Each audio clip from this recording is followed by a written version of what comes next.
Hello everyone. Before we start, make sure to like and subscribe to the channel. And leave a comment with where you're from and what time you're watching. That way, YouTube will keep showing you stories just like this one. Now, let's begin. October mornings in Nebraska have a particular quality. That bone-deep chill that seeps through your jacket no matter how many layers you wear. I'd been a property assessor for Douglas County for 3 years, and abandoned buildings were my specialty. Most were predictable. Crumbling farmhouses, defunct gas stations, the occasional failed restaurant. But the old Fairview Animal Hospital on Route 49 was different. Dr. Nathaniel Brooks had run the place until 2016, when the state yanked his license after what the newspapers called disturbing irregularities in animal care. Nobody would say exactly what happened, but farmers stopped bringing their livestock there months before it officially closed. That Tuesday started like any other assessment. I parked my Jeep Cherokee on the cracked asphalt lot, weeds pushing through every gap like skeletal fingers. The building squatted there, a single-story brick structure with faded blue trim and windows covered in plywood.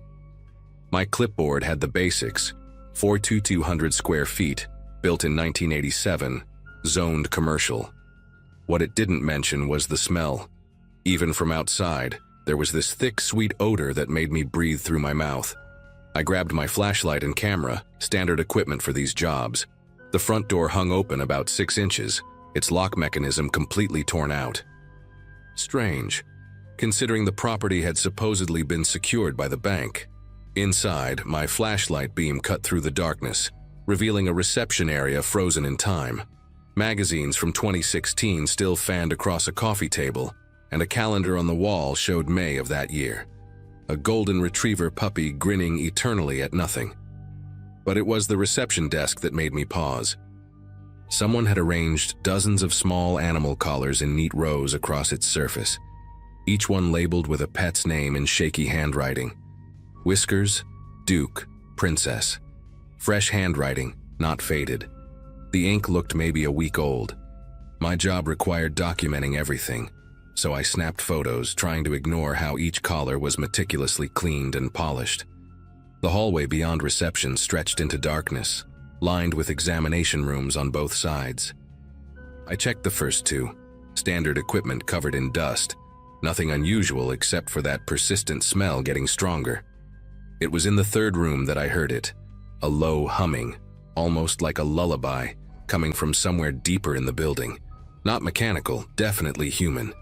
My assessment checklist suddenly seemed less important than finding out who else was in this supposedly abandoned clinic. The smart move would have been to leave right then, call the sheriff's department. But I'd been doing this job long enough to know squatters were usually just homeless folks seeking shelter.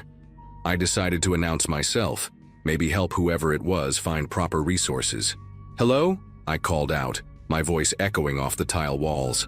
"I'm with the county assessor's office. The building's not safe. I can help you find somewhere else to stay." The humming stopped immediately, replaced by a shuffling sound, like someone dragging something heavy across the floor. Then a voice, thin and reedy, drifted from the back of the building. "They're sleeping. Please don't wake them. They need their rest after surgery." Every instinct told me to turn around, but I kept moving forward, following the hallway as it curved toward what the blueprint had marked as the surgical suite and kennel area. The door to the kennel room stood ajar, and the smell hit me like a physical wall. Decay mixed with industrial disinfectant, so strong my eyes watered. Through the gap, I could see rows of steel cages, most with their doors hanging open. But some were occupied, not by living animals. Inside were shapes. Bundles wrapped in surgical gauze and duct tape, roughly the size of cats or small dogs. Each cage had a water bowl filled to the brim and a name card taped to the bars. The flashlight beam caught movement in the corner. A man, maybe 60, wearing a filthy lab coat. He was hunched over one of the lower cages, carefully arranging what looked like kibble in a food dish next to one of those wrapped bundles. He turned toward me slowly, and I'll never forget that face. His eyes were bloodshot, pupils dilated, and his cheeks were sunken like he hadn't eaten properly in weeks. but it was his expression that made me take a step back. Pure joy, like a grandfather seeing his grandchildren. "Oh, wonderful. Are you the new veterinary assistant? Doctor?" Brooks said someone would come eventually. He stood up and I noticed dark stains covering his coat, some old and brown, others fresh and red. I've been maintaining the schedule perfectly, feeding times, medication, exercise periods, though they've been very tired lately. The surgery was hard on them. My hand found the doorframe for support as he began walking toward me, reaching into his coat pocket. "I need to show you the charts. Each one has specific dietary requirements." What he pulled out wasn't charts. It was a fistful of crumpled notebook pages covered in incomprehensible scrawls, dates that made no sense, medicine dosages for drugs I'd never heard of. He kept advancing, and I kept backing up, trying to keep my voice steady. "I'm not a vet assistant, I'm just here to assess the building. Maybe we should step outside and talk." His face changed then, the joy draining away like water from a broken cup. "No, no, no. You're one of them, aren't you? The ones who want to take my patients away. They said someone would come." Before I could respond, he lunged forward with surprising speed for someone who looked so frail. His fingers, yellowed and cracked, grabbed my wrist with desperate strength. "You can't have them. I promised Dr. Brooks I'd keep them safe until he came back." I yanked my arm free and stumbled backward into the hallway, but he followed, now shouting. 7 years. 7 years I've been here taking care of them. Feeding them, cleaning them, talking to them." He gestured wildly toward the kennel room. "They trust me. Buttons meows when I come in every morning. Mr. Fitzgerald wags his tail during bath time." The madness in his voice was complete. He genuinely believed those wrapped, rotting bundles were living animals. I ran. Not walked quickly, not hurried. Ran.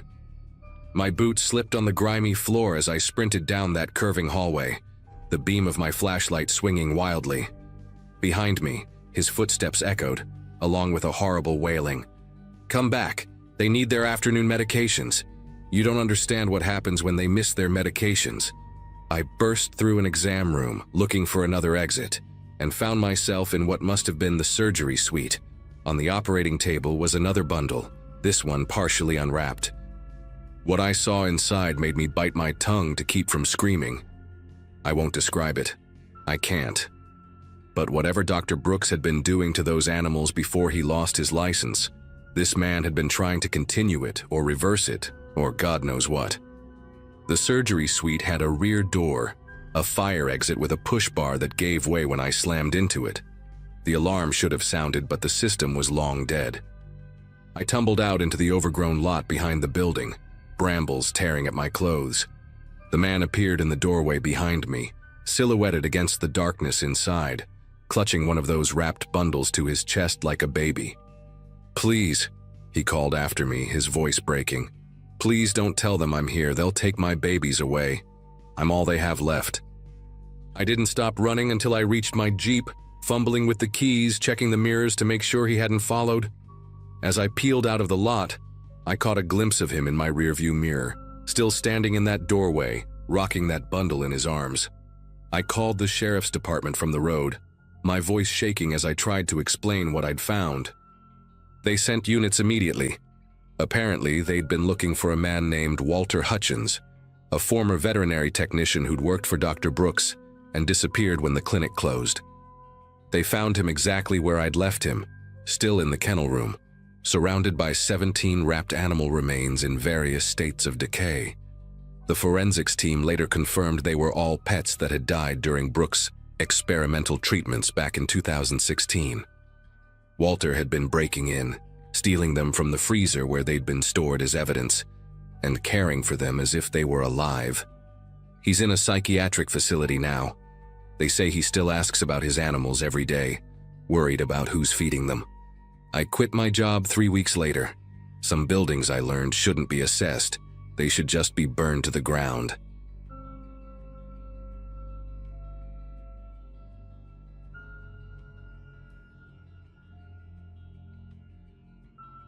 Three years have passed since that night at Millbrook Middle School, and I still wake up screaming.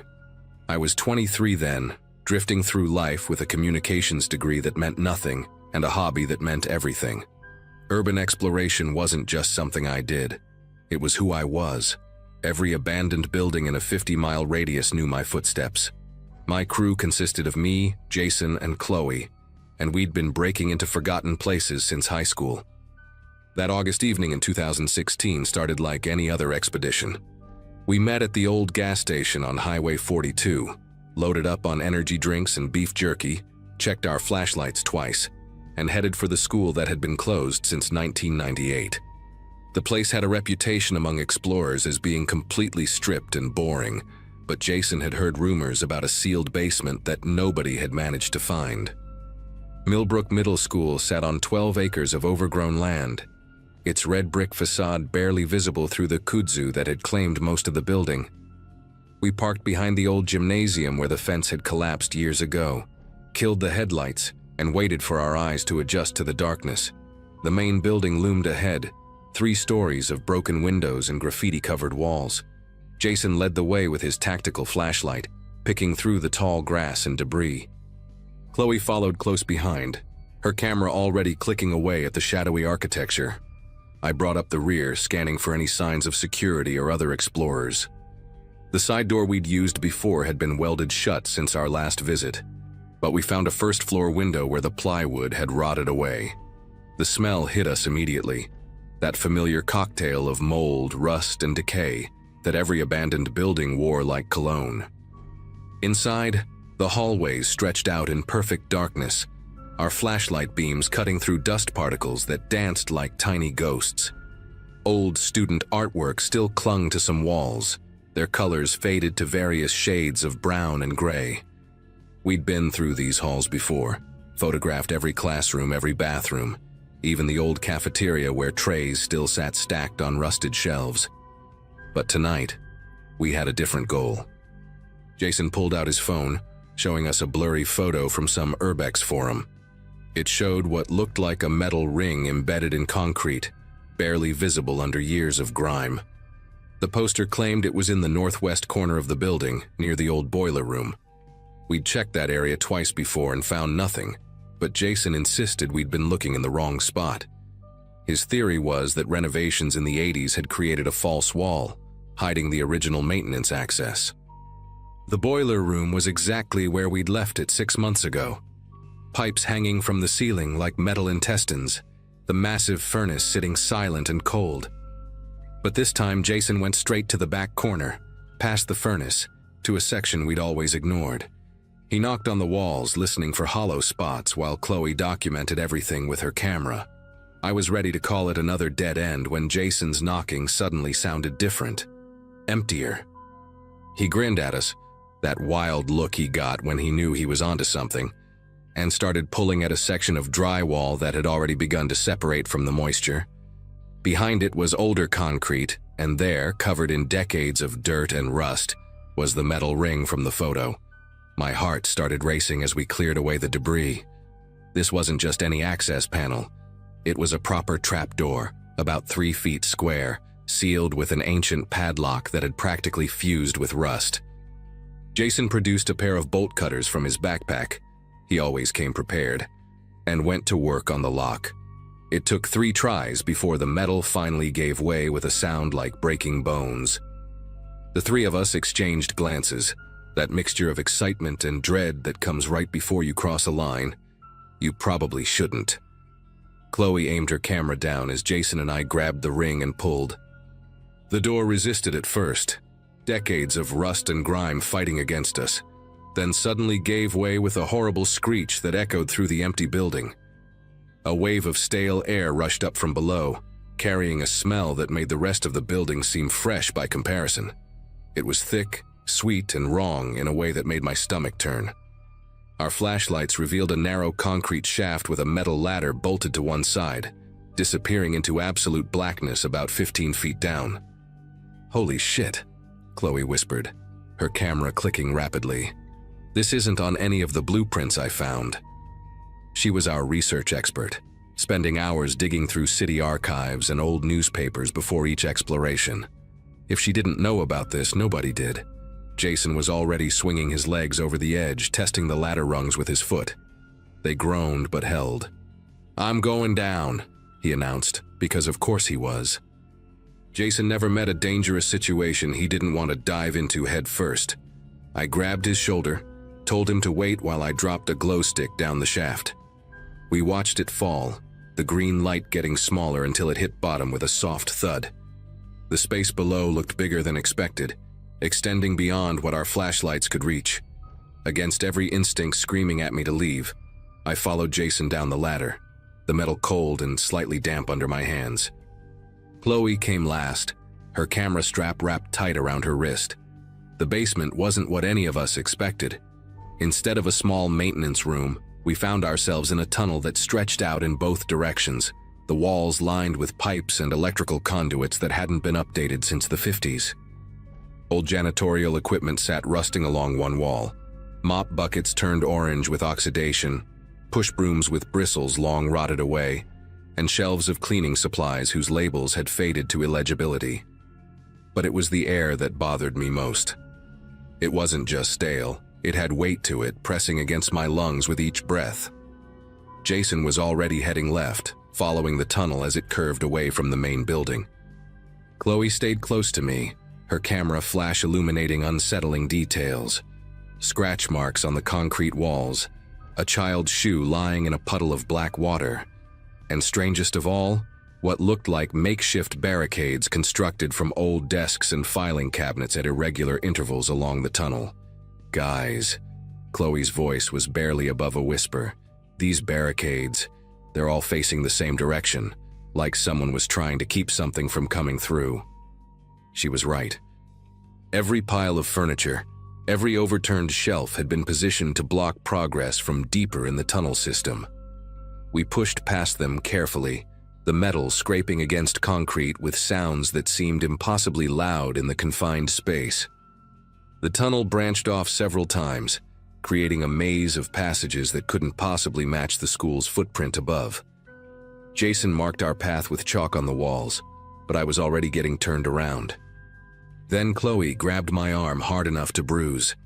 Her flashlight was fixed on a corner ahead, where the tunnel opened into a wider chamber. There, huddled against the far wall in a position that looked almost peaceful, if you didn't think too hard about it, was a body. It had been there a long time. The clothes had mostly rotted away, leaving just fragments of what might have been a janitor's uniform based on the name tag still somehow attached to a scrap of fabric. Eugene. The body itself was mostly skeleton, held together by dried ligaments and patches of mummified skin. But it was the position that made my throat close up. Eugene wasn't sprawled out like someone who died suddenly. He was curled up tight, knees to chest, one arm wrapped around a thick notebook that time had turned brown and brittle. The other hand was pressed against the wall where he'd scratched something into the concrete.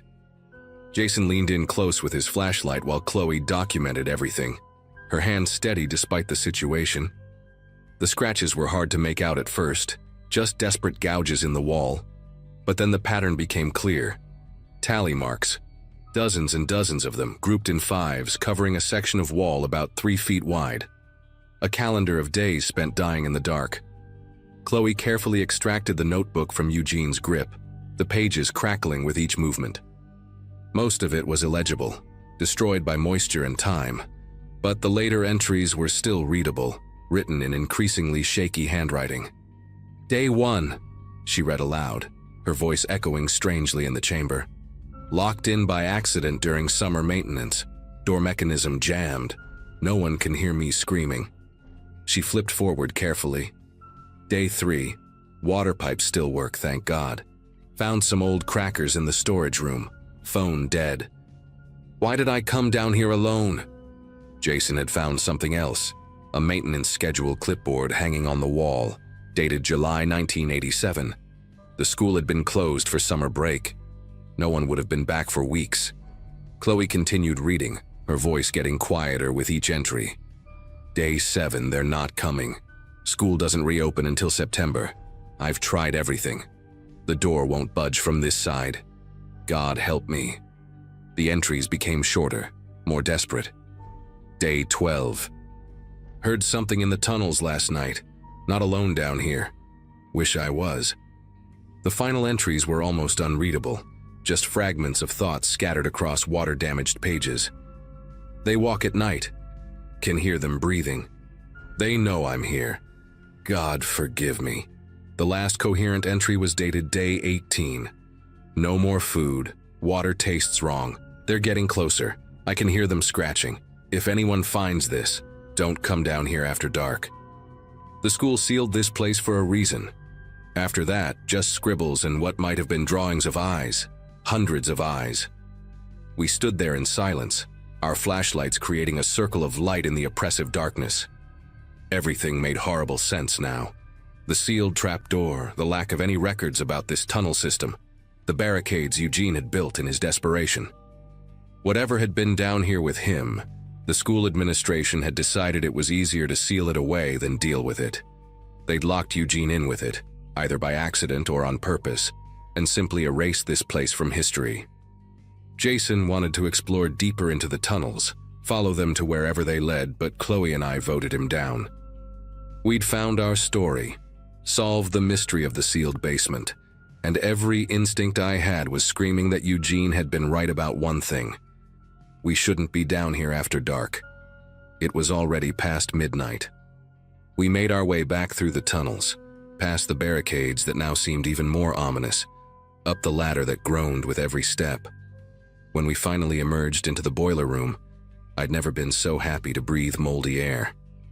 We didn't discuss it, but all three of us worked together to close the trap door, and Jason even produced a new padlock from his backpack. Some doors should stay sealed. We left through the same window we'd entered, and I've never gone back. The school was demolished 2 years later, the land sold to developers who built a strip mall.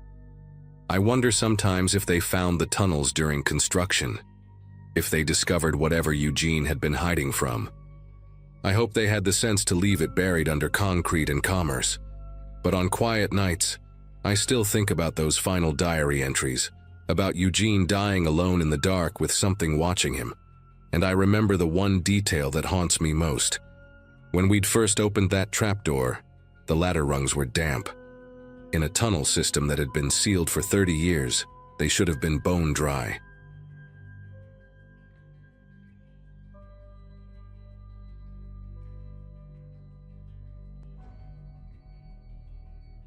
Rural Illinois has more abandoned properties than most people realize. I'd been documenting them for 3 years when Kevin and I found that farmhouse off County Road 2 I-21. We were both photographers. Well, I did weddings and family portraits to survive, but my real work was capturing these forgotten places before they disappeared completely. Kevin worked in graphic design during the week, but on weekends we'd load up his old Ford pickup with our camera gear and head out to find whatever the small towns had left behind. Schools with broken windows, barns collapsing into themselves, houses where families had just walked away one day and never returned. That Saturday in July started with perfect weather, clear skies, not too hot, the kind of day that made you want to drive with the windows down. We'd gotten a tip from an antique dealer in town about a farmhouse that had been empty since the early 90s. The property sat about 40 minutes outside the city limits, surrounded by cornfields that had grown wild and tall. The gravel driveway was barely visible anymore, overtaken by weeds and volunteer saplings. Kevin parked the truck near the rusted mailbox, and we grabbed our equipment. The house stood there like it was waiting for us. White paint peeling off in sheets, front porch sagging on one side, windows dark and empty except for tattered curtains that moved slightly in the breeze. The front door was already ajar, which wasn't unusual for these places. Animals, weather, other explorers. Plenty of reasons why doors end up open after decades of abandonment. Inside, the smell hit us immediately. Not death or decay, but something else. Old paper, mildew, and that particular scent houses get when they've been closed up too long. The living room still had all its furniture, covered in dust so thick it looked like gray snow. A floral couch faced a television that must have been top of the line in 1985. Family photos lined the mantelpiece, their faces obscured by grime and moisture damage. Kevin started shooting the wide angles while I focused on the details.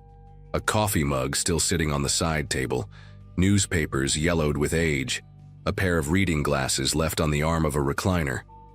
The kitchen told a different story. Unlike the living room's preserved stillness, this space showed signs of hasty abandonment. Cabinets hung open, dishes scattered across the counters, a pot still on the stove with something dark and unidentifiable crusted inside.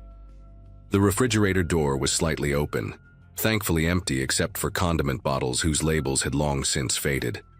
On the kitchen table, we found the mail. Dozens of unopened envelopes addressed to the Garrison family, the most recent postmarked November 1993. Bills, advertisements, what looked like birthday cards, all waiting for people who were never coming back to open them. Upstairs, the hallway stretched longer than seemed possible for a house this size. 4 doors, all closed except one at the end. The floorboards groaned under our weight, each step releasing small clouds of dust that danced in the light filtering through a broken window. The first bedroom we checked belonged to the parents. A queen bed with a quilt pulled back like someone had just gotten up. Dresser drawers partially open with clothes spilling out. Kevin found a wallet in one of the drawers. Driver's license showing a man named Robert Garrison, born 1952. The photo showed a heavy-set guy with kind eyes and a mustache that screamed early 90s. We put it back exactly where we found it. We were there to document, not to take. The child's bedroom was what really got to us. The door had stickers all over it. Dinosaurs, rocket ships, those puffy ones that were popular back then. Inside, everything was perfect. Too perfect. A single bed with Teenage Mutant Ninja Turtles sheets. Toys arranged on shelves like they were waiting for their owner to come back and play. School papers tacked to a corkboard showed careful handwriting practicing cursive letters. Timothy Garrison, age 8, written at the top of each page. A calendar on the wall was still turned to November 1993, with a dentist appointment circled on the 15th that never got crossed off. But what made us both stop was the closet. Clothes hanging neatly by size, shoes lined up on the floor, and in the corner, a baseball glove with a ball still nestled inside, like someone had just finished a game of catch. Kevin and I exchanged glances, both feeling the weight of what we were seeing. This wasn't just abandonment, this was preservation. Someone had kept this room exactly as it was, like a shrine. We took our photos in silence, being extra careful not to disturb anything. The afternoon sun coming through the window made everything glow with this golden light that should have been beautiful, but instead made the whole scene feel wrong somehow. That's when Kevin noticed the basement door in the hallway. It had been painted over multiple times, the latest coat a sickly yellow that didn't match anything else in the house. The doorknob was different too, newer, with a deadbolt installed above it. Strange for an interior door. The basement stairs were solid, not the creaky death traps we usually encountered. Someone had reinforced them with metal brackets, and a handrail had been added along the wall. The basement itself was partially finished, concrete walls painted white, fluorescent lights that obviously didn't work anymore. It was divided into 2 sections. The first part looked like it had been used for storage. Holiday decorations in labeled boxes, old furniture covered with sheets, the usual basement accumulation of life. But the back section was different. The concrete floor there looked newer, smoother, and someone had built a small room with drywall that didn't quite reach the ceiling. The door to this room was padlocked, but years of moisture had weakened the wood around the hasp. Kevin gave it a solid pull, and the whole mechanism came free from the rotting frame. Inside the room, the smell was different, earthier, with an undertone of something chemical. The space was maybe 8 by 10 feet, empty except for a wooden work table pushed against one wall. The table had dark stains on its surface, and scratch marks that looked deliberate, like someone had been counting days. But it was the floor that drew our attention. In the corner, several boards had been cut and fitted back together, not quite flush with the rest. They came up easily when Kevin pried at them with his pocket knife. Underneath was a shallow space, maybe 2 feet deep. At first, we thought it was just dirt and old rags down there. Then I saw the shoe, a small sneaker, the kind with lights in the heel that kids loved in the early 90s. It was wrapped in what had once been a blanket, now mostly rotted away. Neither of us wanted to unwrap it further, but we didn't have to. Parts of the blanket had deteriorated enough that we could see what was inside. Small bones, delicate and white against the dark fabric. A tiny hand, fingers curled like they were holding something precious.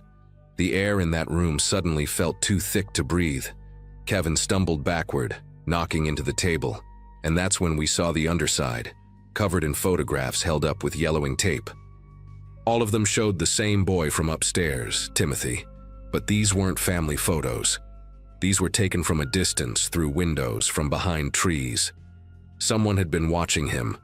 In one photo, he was playing in a yard with other children. In another, walking to school with a backpack too big for his small frame. The last photo showed him getting into a car, smiling at whoever was driving. We left everything exactly as we found it and got out of that room fast. My legs felt like water as we climbed back up the stairs. The house that had seemed merely abandoned before now felt actively hostile, like it was pressing in on us from all sides. Every shadow could have been hiding something. Every creaking board sounded like footsteps. We didn't even pack our equipment properly, just grabbed what we could carry and headed for the door. But as we passed through the kitchen, Kevin grabbed my arm and pointed at the calendar hanging by the phone.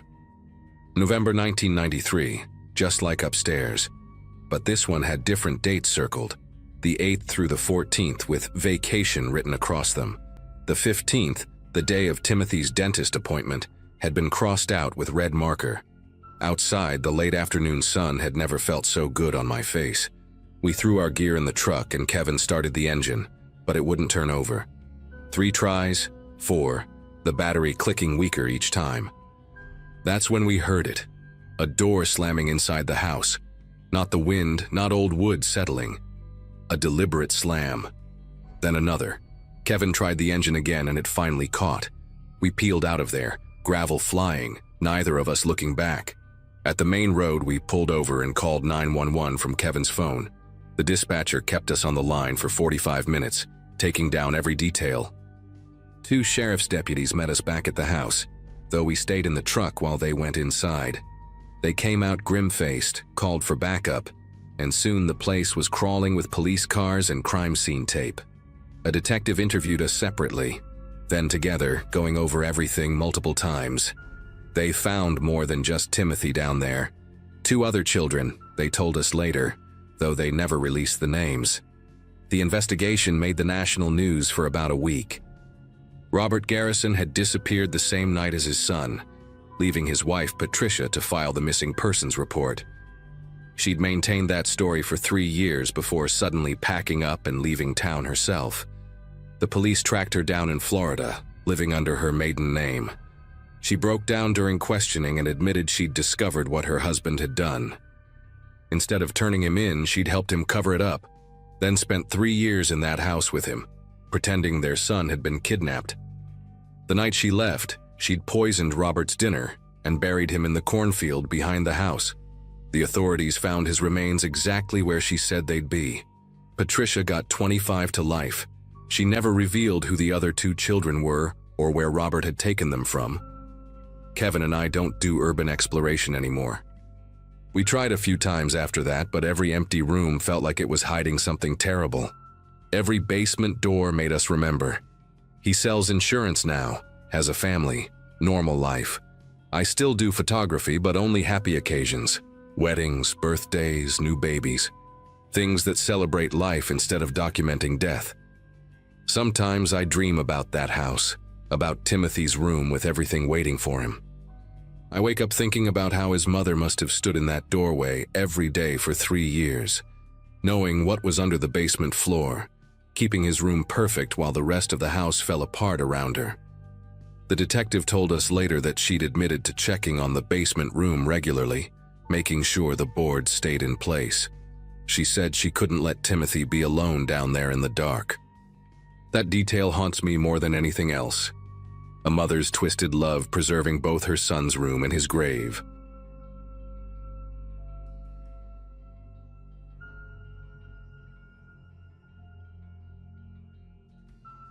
Last Thursday changed everything for me. I'm a freelance photographer based in Michigan, and I'd been working on this series about forgotten industrial spaces for almost 6 months. You know how some people collect stamps or vintage records? Well, I collect images of places society left behind. Factories, warehouses, processing plants. There's something haunting about capturing the decay, the way nature slowly reclaims what humans abandon. I'd already documented 17 locations across the state, and I thought I'd seen it all. Old machinery covered in rust, graffiti-covered walls, broken windows letting in streams of dusty light. But nothing, absolutely nothing, prepared me for what I found at the old Grandview meat processing facility on the edge of town. The building sat about 12 miles outside the city limits, surrounded by overgrown fields and a chain-link fence that had seen better days. I'd gotten a tip about it from another urban explorer on Instagram who said the place had been shut down since 2014 after some kind of financial scandal. Perfect for my project, I thought. I arrived around 2 p.m., parking my beat-up Subaru behind some trees so it wouldn't be visible from the road. The afternoon sun was harsh, casting long shadows across the crumbling parking lot. Weeds pushed through every crack in the asphalt, and the main entrance doors hung open like a mouth frozen mid-scream. The smell hit me first. Not rot exactly, but something stale and chemical, like old bleach mixed with rust. I adjusted my camera strap, checked my flashlight batteries, and stepped inside. The main processing floor stretched out before me, massive and empty except for the skeletal remains of conveyor systems and meat hooks dangling from tracks on the ceiling. My footsteps echoed in the silence, each sound bouncing off the walls and coming back distorted. I started shooting, capturing the peeling paint, the rust patterns that looked like dried blood in the afternoon light filtering through broken skylights. As I moved deeper into the facility, I noticed doors along the back wall, heavy metal ones with industrial latches. Cold storage, I figured. Most meatpacking plants had rooms like these for keeping products fresh, but something about these doors made me pause. They all had padlocks on them, which wasn't unusual for abandoned places, but these locks weren't old or rusted. They looked relatively new, maybe only a few years old at most. I tried the first 3 doors, all locked tight. The fourth one, though, had its padlock hanging open, the hasp pulled back like someone had been there recently.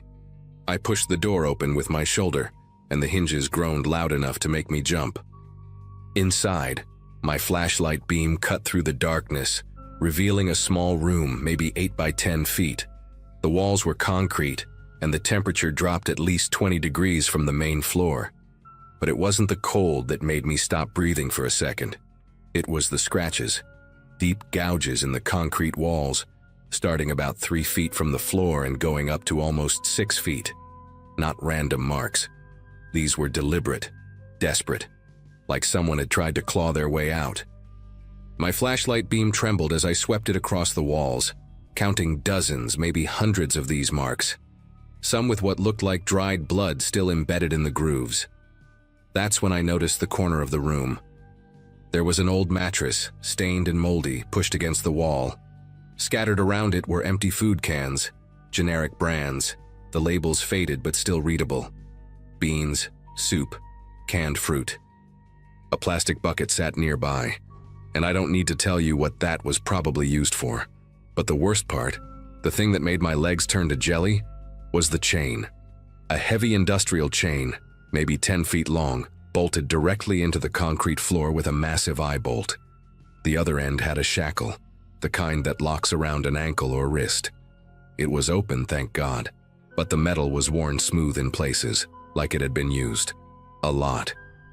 I backed out of that room so fast I nearly tripped over my own feet, my heart hammering against my ribs like it was trying to escape my chest.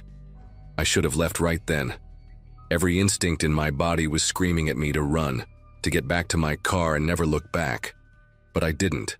Maybe it was morbid curiosity, maybe it was the photographer in me thinking this was important to document, but I kept going. I checked 2 more rooms. Both had the same setup. Scratched walls, mattresses, empty food containers, and those horrible chains.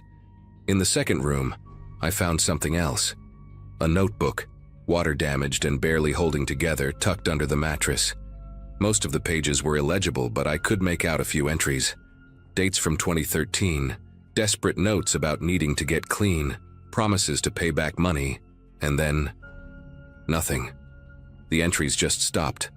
I took photos of everything, my hands unsteady but determined. This wasn't just urban decay anymore. This was a crime scene. I was heading back toward the main floor when I heard it. Footsteps, slow, deliberate, coming from somewhere deeper in the building. Not the random creaking of an old structure. These were definitely footsteps. I clicked off my flashlight immediately and pressed myself against the wall, trying to control my breathing. The steps got closer, then stopped. In the silence, I could hear my own heartbeat and something else, a low humming, like someone absent-mindedly humming a tune. It was coming from the direction of the loading dock area, maybe 50 feet away. I had two choices: try to sneak past whoever it was to get to the main entrance, or find another way out. The humming started moving again, and this time it was definitely coming my way. I made my decision and slipped through a side door into what looked like an old office area. The office was a maze of overturned desks and filing cabinets, everything covered in a thick layer of dust except for a clear path through the middle. Someone had been using this route regularly. I followed it, moving as quietly as possible, until I reached a window that overlooked the back parking area. It was painted shut, but I could see my car through the grimy glass, just a few hundred feet away. Behind me, I heard a door open and close. The humming had stopped. I grabbed a rusty letter opener from one of the desks and started working on the window frame, prying at the layers of old paint. Each scrape sounded impossibly loud in the silence. The window finally gave way with a crack that echoed through the room. I didn't wait to see if anyone heard it. I squeezed through the opening, scraping my arms on the frame, and dropped the 6 feet to the ground outside. I ran. Not the kind of dignified jog you might do for exercise, but a full-on sprint through the overgrown lot, thorns tearing at my jeans, my camera banging against my hip with each stride. I could hear shouting behind me now, angry voices, more than one person. I didn't look back. I reached my car, fumbled with the keys for what felt like hours but was probably only seconds, and threw myself into the driver's seat. The engine turned over on the first try, thank God, and I peeled out of there, gravel spraying behind me. In the rearview mirror, I saw two figures emerge from the building, but I was already hitting the main road, my speedometer climbing past 70 on the narrow country lane. I didn't slow down until I reached the highway, and even then, I kept checking my mirrors, expecting to see someone following me. No one did. I drove straight to the police station downtown, my arms still bleeding from the window escape, my whole body shaking with adrenaline. The desk sergeant looked skeptical at first, another urban explorer with a wild story. But his expression changed when I showed him the photos on my camera. Within an hour, I was giving a formal statement to two detectives who seemed very interested in what I'd found. They asked me to email them all the photos and made me go through everything 3 times, taking notes the whole time. One of them, Detective Brennan, finally told me what I'd stumbled into. The building had been on their radar for a while, he said. They'd had reports of people going missing, mostly folks with addiction issues who owed money to the wrong people. The trafficking ring would grab them, lock them in those cold storage rooms, and keep them there until their families paid up or they worked off their debts. Not everyone survived the wait. The police raided the facility that same night. I found out later from Detective Brennan that they arrested 3 people who'd been using the place as some kind of twisted detention center. They were low-level muscle for a larger operation, apparently, keeping watch on the building and maintaining their sick setup. The detectives said they found evidence of at least 12 people who'd been held there over the years, though they were still trying to track down what happened to all of them. Some had been released after paying their debts, others had been moved to different locations, and a few, well, they were still investigating. The notebook I'd photographed helped them identify one victim, a woman named Carla, who'd disappeared in 2013. Her family had been searching for her ever since. They never found her body, but at least now they had some answers. The detective thanked me for coming forward, said my photos were crucial evidence, but he also gave me a stern warning about trespassing in abandoned buildings. I could have been the next person chained in one of those rooms. It's been a week now, and I still can't sleep properly. Every time I close my eyes, I see those scratches on the walls. Imagine the desperation of the people who made them. I've put my urban exploration project on hold indefinitely. My friends in the photography community think I'm overreacting, but they didn't see what I saw. They didn't stand in those rooms and feel the weight of all that suffering. I keep thinking about the notebook, about Carla and the others who were kept there like animals.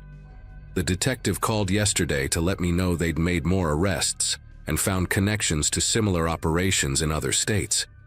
He said my discovery might have saved lives, that they were able to shut down the ring before more people got hurt. I guess that's something.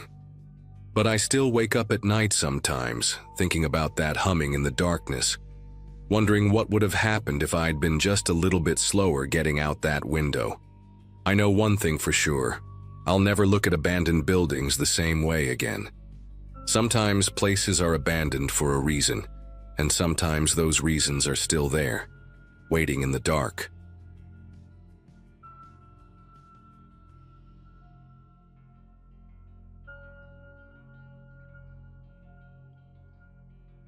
My cousin Jeremy showed up at my apartment 3 weeks before everything went wrong.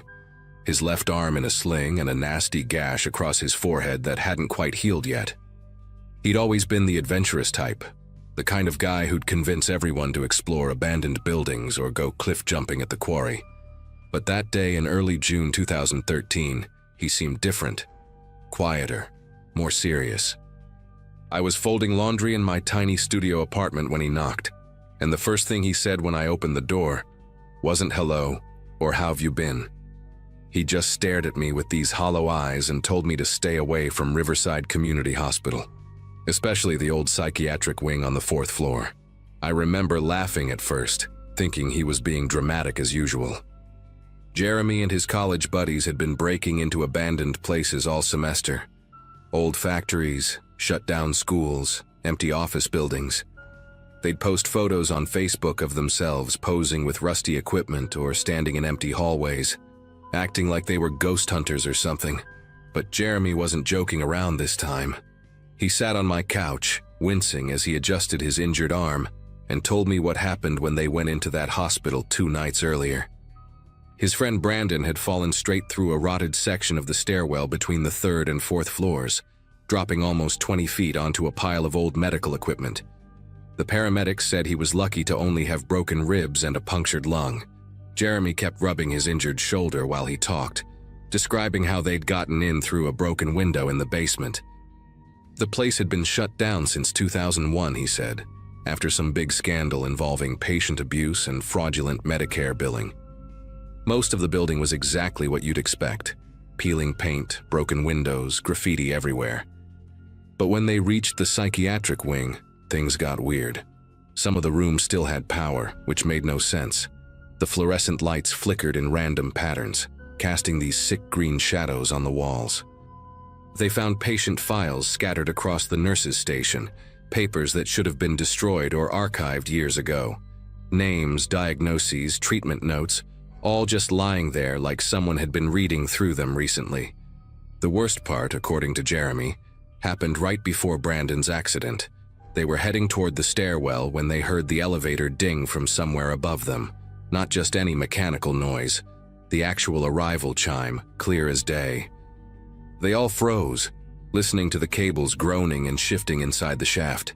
Jeremy swore they could hear the elevator moving between floors, stopping and starting like it was picking up passengers. That's when Brandon decided to bolt for the stairs, moving too fast in the darkness. The wood gave way under his weight with this sickening crack, and suddenly he was gone, screaming all the way down. Jeremy and the others had to use their phones to find a way down to him, terrified the whole time that the elevator doors would open behind them. I should have listened to Jeremy. God knows I should have just nodded, promised to stay away, and actually meant it. But 3 weeks later, I was sitting in my friend Megan's car with her, our friend Anthony, and this new girl named Veronica who'd just moved to town. We were bored out of our minds on a Thursday night, and Anthony kept talking about how his older brother used to party in the abandoned hospital back in high school. Megan was all for it, saying she'd always wanted to see inside. I tried to tell them about Jeremy's warning, about Brandon's accident, but Anthony just laughed and said my cousin was probably exaggerating to keep the place to himself. Veronica backed him up, saying she'd explored tons of abandoned buildings back in Ohio and never had any problems. Before I knew it, we were parking behind the old loading dock, our headlights cutting through the overgrown weeds. The basement window Jeremy mentioned was still broken, though someone had cleared away most of the glass. We slipped inside one by one, our phone flashlights creating dancing shadows on the moldy walls. The smell hit me immediately. This mix of decay, old chemicals, and something else I couldn't identify. Kind of sweet but wrong, like fruit rotting inside a medicine cabinet. We made our way through the lower floors pretty quickly, taking photos of old wheelchairs and examining faded signs pointing to different departments. Radiology, cafeteria, administration, all dead and silent. But when we reached the 4th floor and saw the sign for the psychiatric wing, my whole body tensed up. The double doors were propped open with a wooden chair, and beyond them, I could see a faint greenish glow, just like Jeremy had described. Anthony pushed past me, excited by the discovery. Holy shit, there's actually power up here. He practically jogged through the doors with Megan right behind him. Veronica hesitated for a second, glancing at me, but then followed them in. I stood there for what felt like forever, remembering Jeremy's hollow eyes, before forcing myself to move forward. The psychiatric wing was different from the rest of the hospital. The walls were painted this pale yellow that looked diseased under the flickering fluorescence. Some lights worked, others didn't, creating pockets of absolute darkness between islands of that nauseating green illumination. The floor was covered in papers, just like Jeremy said. Hundreds of them, maybe thousands. Patient intake forms, medication logs, incident reports. I picked one up and saw it was dated from 1998. Describing a patient who believed insects were living under her skin. The nurse's station sat in the middle of the wing like a fortress, its high counter forming a horseshoe shape. We spread out, exploring the area, our voices echoing strangely in the empty space. Megan found a drawer full of old keys, each one labeled with a room number. Anthony discovered a medicine cabinet that still had bottles inside, though the labels were too faded to read. Veronica was taking photos of everything, saying this was way cooler than any place she'd explored before. I kept checking behind us, unable to relax. The ward stretched out in 3 directions from the nurse's station. One hallway led to what looked like patient rooms, another to some kind of common area with overturned tables, and the third ended at a set of elevator doors. Those doors bothered me the most. They were cleaner than everything else, like someone had wiped them down recently. We'd been there maybe 20 minutes when Anthony found the room that changed everything. He'd wandered down the hallway with the patient rooms, pushing open doors and peering inside. Most were empty except for metal bed frames and torn mattresses. But then he called out, his voice different, higher, uncertain. We hurried over to find him standing in the doorway of room 413, his phone light illuminating the strangest thing I'd ever seen. The room was set up like someone was still living in it. The bed was made with clean sheets, a navy blue blanket tucked in at the corners. There was a pitcher of water on the nightstand, condensation beading on its surface like it had just been filled. 3 books sat stacked beside it, their spines uncracked.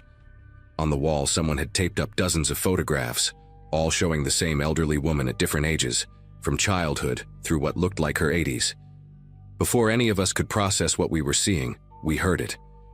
The elevator chimed, not a distant echo or our imagination, the clear electronic ding of an arriving elevator. We all turned toward the sound, watching those 2 clean doors at the end of the hallway. The up arrow above them glowed orange, impossibly bright in the gloom. For about 3 seconds, nobody moved. Then we heard the mechanical rumble of doors sliding open. No footsteps followed, no voices, just the soft hum of the elevator waiting. Megan grabbed my arm hard enough to leave bruises. Anthony took a step backward, bumping into Veronica. The elevator chimed again, that patient, electronic sound that meant the doors were about to close. Then, from somewhere inside that open elevator came a sound that made my chest go tight. It was breathing. Slow, wet breathing, like someone with fluid in their lungs. We ran, not in any organized way, just pure animal panic. Anthony shoved past me, Veronica screamed, and Megan pulled me so hard I nearly fell. We crashed through the psychiatric wing doors, our footsteps thundering on the old linoleum. Behind us, I swear I heard that elevator chime again, followed by the rumble of movement between floors. We didn't take the stairs where Brandon had fallen. We found another stairwell near the administration wing and flew down them 3 at a time. Nobody spoke until we were outside, gasping in the parking lot beside Megan's car. Our hands shook as we piled in, and Megan fumbled with her keys for what seemed like hours. As we peeled out of that place, I looked back once and saw something that still makes me nauseous. On the 4th floor, in one of the psychiatric wing windows, a light turned on, then another, then another. Room by room, the windows lit up in sequence like someone was walking down the hall flipping switches. We never talked about going to the police. What would we even say? But I had to know more. I spent the next 2 days researching Riverside Community Hospital online, digging through old newspaper archives and public records. What I found made everything worse. The hospital's power had been officially disconnected in December 2002, over a decade ago. The city records showed it clearly, final termination of all utilities, including the backup generators. But there was more. In 1999, 2 years before the hospital closed, a patient named Eleanor Voss had died in room 413 of the psychiatric wing. She'd been admitted for severe dementia and passed away at age 84. The newspaper mentioned she'd been at Riverside for 30 years, making it her home. The investigation into her death revealed she'd been dead for 3 days before anyone found her. 3 days in that room, alone, while the staff went about their routines. The article included her photo, the same elderly woman whose pictures covered the wall of room 413. I couldn't let it go. Something about Eleanor Voss dying alone in that room, forgotten for days, kept gnawing at me. I convinced Jeremy to come with me to visit Brandon in the hospital. He was recovering, but still pretty banged up. When we told him what we'd found, his face went pale. Turns out when he'd fallen through the stairs, he'd landed in what used to be the hospital's records room. While waiting for the ambulance, barely conscious, he'd seen something in the scattered files around him. Death certificates, dozens of them, all from the psychiatric wing between 1995 and 2001. All listing natural causes or heart failure, but all discovered days after death. The place had been systematically neglecting patients for years before the Medicare scandal broke. Brandon had grabbed one of the certificates in his delirium. He still had it. Eleanor Voss wasn't alone. There were at least 40 others who died forgotten in that wing. 2 months later, I saw in the local paper that Riverside Community Hospital was being demolished. The city had accelerated the demolition after structural concerns were raised by anonymous tips. I suspect Jeremy might have made some calls. I drove by the day they took down the psychiatric wing, watching from across the street as the wrecking ball smashed through those yellow walls. When they hit the 4th floor, something strange happened. All the construction workers stepped back at once, and there was this long pause. Later, I heard from Anthony's brother, who knew one of the demolition crew, that they'd found room 413 exactly as we'd described it. Bed made, water pitcher full, photos on the wall. But the room was sealed from the inside, with the door frame welded shut. They had to cut through it. Inside, they found decades of water bills, electric bills, and grocery receipts, all made out to Eleanor Voss, all dated after her death. The demolition continued without any more incidents, and now there's a parking lot where the hospital used to be. Sometimes I drive by, but I never stop. I never even slow down.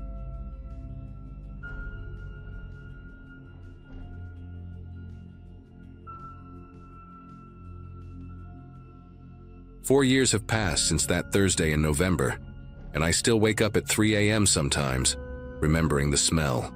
Old wood, mildew, and something else. Something that shouldn't have been there. I was 34, running Brenner Construction out of a small Colorado town where everybody knew everybody. My crew and I had just scored the contract to renovate the abandoned Harrington estate into some fancy boutique hotel. The California investors paying for it had deep pockets and bigger dreams. They wanted the whole place gutted but the bones preserved. Typical rich people stuff. Maria, my wife, had made my favorite breakfast that morning. Scrambled eggs with green chili, toast cut diagonal the way our daughter Sophie liked it. Normal morning, normal day ahead. Or that's what I thought as I loaded my truck with sledgehammers and crowbars. The Harrington place sat on 12 acres of overgrown land, its Victorian towers piercing through a canopy of diseased elm trees. Nobody had lived there for at least 20 years, not since old man Harrington died, and his kids fought over the inheritance until lawyers ate up most of the estate's value. My crew that day was small but solid. Carlos, my foreman who'd been swinging hammers beside me for 6 years, and 2 newer guys, Mike and Terrence. We'd been tearing through the east wing for 3 days already, pulling down horsehair plaster and yanking copper pipes from the walls. Every room we cracked open released this thick, stale air that made your lungs burn. The kind of air that had been sitting still for decades, fermenting with mouse droppings and rotting insulation. Around 10 a.m., we reached the basement access in what used to be the kitchen pantry. The wooden stairs groaned under our boots, each step sending up clouds of gray dust. I led the way with my flashlight. The electrical had been cut years ago. The basement was exactly what you'd expect. Stone foundation, exposed joists overhead, cobwebs thick as cotton candy. We'd mapped out most of it during our initial walkthrough, but Carlos noticed something that morning we'd missed before. Behind a massive oak shelving unit on the north wall, there was a gap. Not just a crack from settling, but a deliberate space, like the shelves had been placed there to hide something. When we muscled the unit aside, the wood scraping against concrete sounded like fingernails on stone. Behind it was a wall that didn't match the rest. Newer concrete, maybe poured in the 90s based on the color and texture. Amateur work too, uneven, with trowel marks still visible. Mike knocked on it with his knuckles and we all heard it. Hollow. There was space behind there. Carlos and I exchanged glances. Renovation, you find all kinds of weird stuff. Hidden safes, old love letters, sometimes even Prohibition-era liquor stashes. But this felt different. The hair on my arm stood up, though I couldn't say why. We decided to open it up. Had to anyway if we were doing a full renovation. I grabbed the sledgehammer, told the guys to stand back, and took the first swing. The concrete crumbled easier than it should have. Whoever built this wall hadn't used rebar or proper mesh, just poured concrete like they were in a hurry. After 5 good swings, I'd opened a hole big enough to shine my flashlight through. The beam cut through the darkness and landed on something that made my throat close up. A metal cot, the kind you'd see in an army surplus store, with leather straps attached to the frame. The mattress was stained dark in places, fabric rotted through to expose rusted springs. But that wasn't the worst part. Bolted to the wall were chains, heavy ones ending in manacles sized for wrists and ankles. The metal was scratched and worn smooth in places like they'd been pulled against over and over. I stepped back and Carlos took a look. I heard him whisper a prayer in Spanish. We made the hole bigger, careful now, nobody talking. The room was maybe 8 by 10 feet, concrete floor and walls, no windows. Besides the cot and chains, there was a bucket in the corner. I won't describe what was in it. And a small wooden table. On the table sat 3 things that made everything real in a way I wasn't ready for. A hairbrush with long brown strands still tangled in the bristles, a stack of notebooks wrapped in plastic, and a Polaroid camera. Terrence reached for the notebooks, but I grabbed his wrist. "Don't touch anything," I said. "This is a crime scene." My voice came out steadier than I felt. Mike was already backing toward the stairs, saying he needed air. I didn't blame him. The smell coming from that room wasn't just mold and decay. It was something worse. Fear and suffering soaked into the concrete itself. I called 911 from the basement, my cell barely getting 1 bar of signal. Told them we'd found something during renovation. Possible crime scene. Send whoever handles this kind of thing. The dispatcher kept me on the line, asking questions I couldn't answer. Within 20 minutes, the place was swarming with cops, then detectives, then crime scene techs in white suits. They pushed us out of the house, took our statements separately. Detective Morrison, a woman with short gray hair and eyes that had seen too much, asked me to walk her through everything. When I mentioned the notebooks, she got on her radio immediately. They needed someone who specialized in cold cases, she said. Those notebooks might be evidence from something that happened years ago. They kept us there for hours. Around 2 p.m., I saw them bring out the notebooks in evidence bags, handling them like they were made of glass. Carlos managed to overhear 2 techs talking, something about dates in the journals going back to 2008. That hit me hard. 2008 to now was 15 years. Someone had been in that room 15 years ago. The forensics team expanded their search, bringing in ground-penetrating radar and cadaver dogs. They wouldn't tell us anything, but I saw Morrison's face when she came out of the basement after reading some of the journal entries. She looked sick, angry, and sad all at once. By evening, they'd sectioned off the entire property with yellow tape. Our renovation was officially on hold, indefinitely. The story broke on the local news that night. Maria and I watched from our couch, her hand gripping mine as the reporter stood in front of the Harrington estate. Shocking discovery at historic property, hidden room, potential connection to cold case.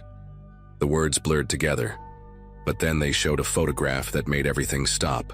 A young woman, maybe 19 or 20, with long brown hair and a crooked smile.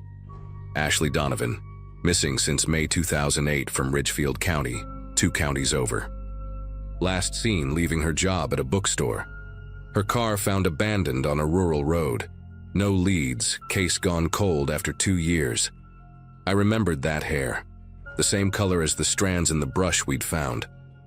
Maria turned off the TV and we just sat there in silence. Morrison called me the next morning. Could I come to the station? They had questions about the property's history, previous owners, any renovations I knew about. I spent 3 hours in a small interview room, going over every detail I could remember about the Harrington family. The old man had died in 2002, I told her. His son James inherited the place but moved to California almost immediately. The other son, Philip, had contested the will but lost. After that, the house just sat empty.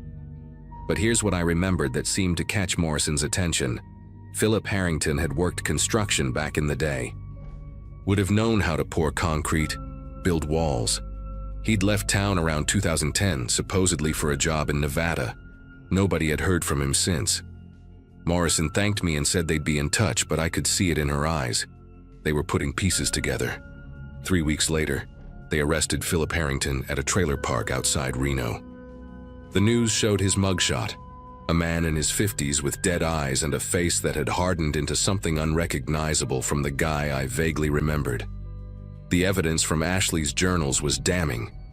She'd documented everything, how he'd offered her a ride when her car broke down, the drugged coffee, waking up in chains, months of captivity, planned escapes that failed, the slow realization that no one was looking for her in that house. The entries stopped abruptly in September 2009. They found her remains buried under fresh concrete in another part of the basement. He'd moved her body when he sealed up the room. Philip confessed after they showed him the journals, said he'd kept her for 16 months before she got sick, claimed he'd been trying to help her, save her from something. The kind of twisted logic that makes you lose faith in humanity. The Harrington estate never became a boutique hotel. After the trial, where Philip got life without parole, the property owners decided to demolish the whole structure. I heard they donated the land to the county for a memorial garden. Ashley's family came to town for the dedication. Her mother thanked me for finding her daughter, for giving them closure after all those years. But closure is a funny word. I still wake up some nights, thinking about those 16 months. About how many times I'd driven past that house as a kid, maybe while she was in there. About all the abandoned places in America with their own hidden rooms, about the scratches on those chains. My company still does renovations, but now we're more thorough in our initial inspections. Carlos bought one of those thermal cameras that can detect temperature differences behind walls. Mike quit construction entirely, became an accountant. Can't blame him. Some things you can't unsee, can't unknow. But at least Ashley Donovan isn't a missing person anymore. She's a girl who loved mystery novels and vanilla lattes, who had a cat named Biscuit and parents who never stopped looking for her. She's remembered. That's all any of us can hope for in the end.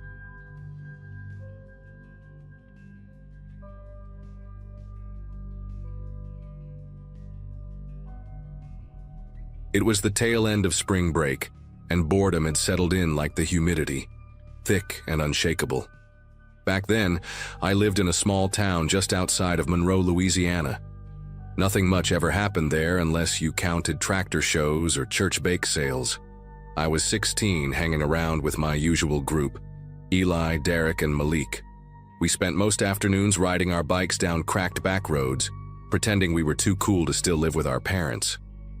That week, someone brought up the old juvenile detention center on Briar Hollow Road, and suddenly, we had a plan. Everyone in town had a different version of why the place shut down, but the common thread was that something bad happened in there.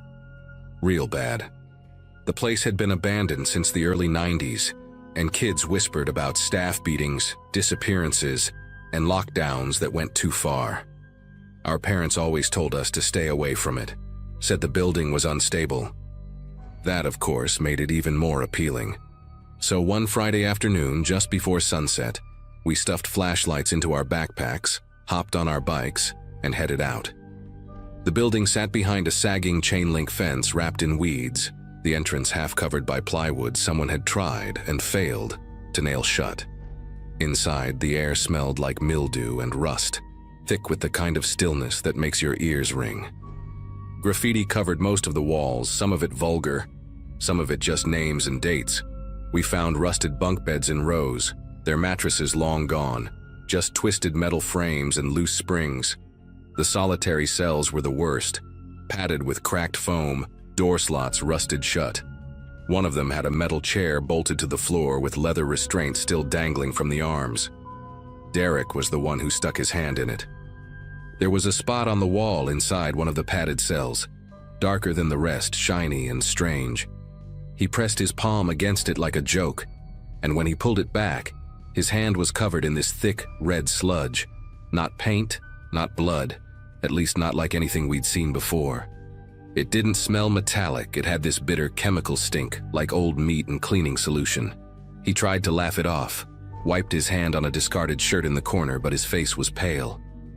We didn't stay much longer after that. We didn't talk much on the bike ride home. It was one of those silences that didn't feel awkward. It just felt heavy. Derek kept flexing his fingers like they were sore, but every time I asked if he was good, he just shrugged. We split off one by one as we got closer to our neighborhoods, and by the time I reached my driveway, the sun had dipped below the trees.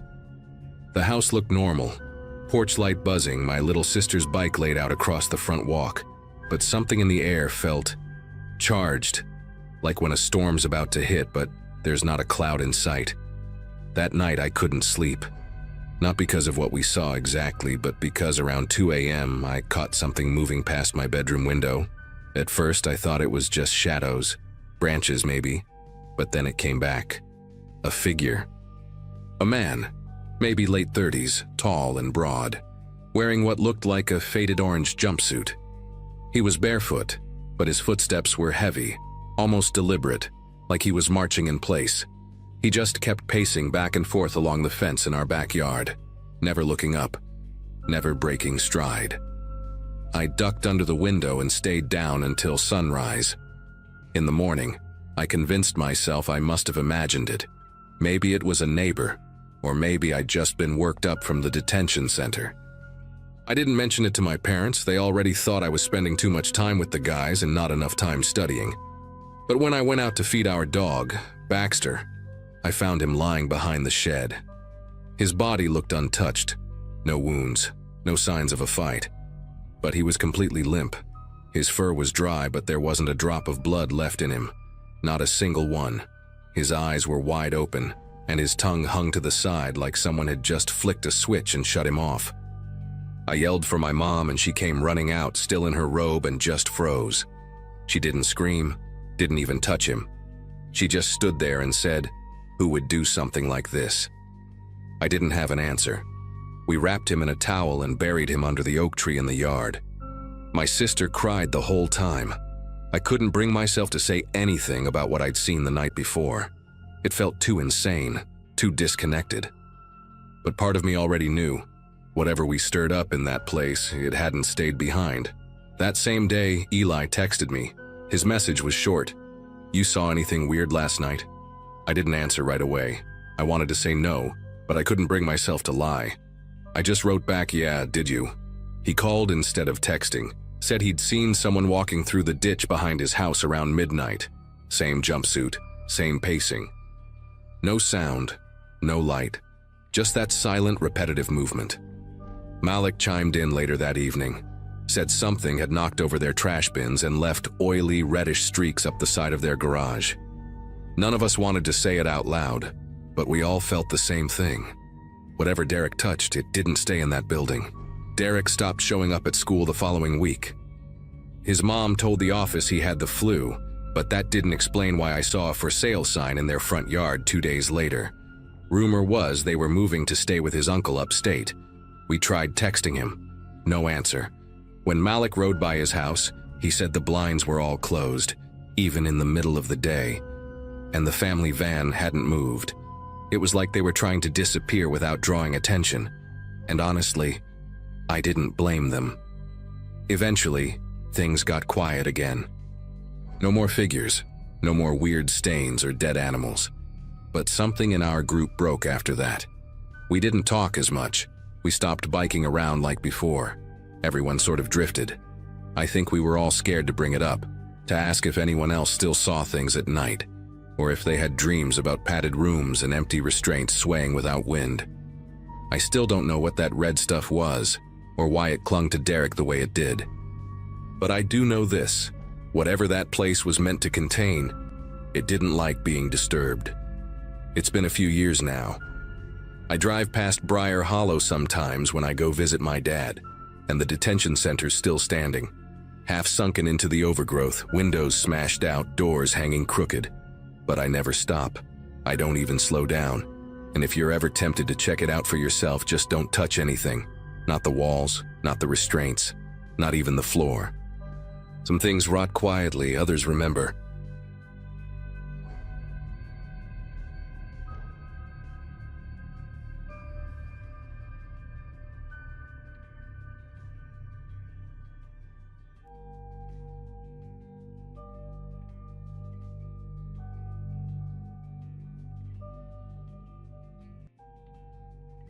Hello everyone.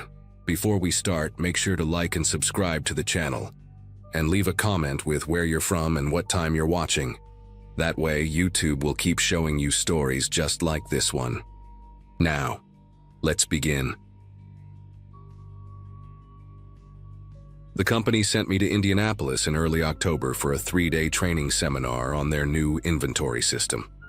I'm an assistant manager at a sporting goods store in Ohio, and corporate decided all of us needed hands-on experience with the software before the holiday rush. They booked us at the Travelers Inn off Interstate 70, one of those budget chains where the carpets are permanently stained and the ice machine sounds like a diesel engine. I didn't mind much. After 12-hour shifts on my feet, anywhere with a bed and hot water would do. Plus, I was getting paid overtime just to sit in a conference room and click through PowerPoint slides. The hotel sat between a truck stop and a 24-hour diner, surrounded by warehouses and distribution centers. Not exactly scenic, but I wasn't there for sightseeing.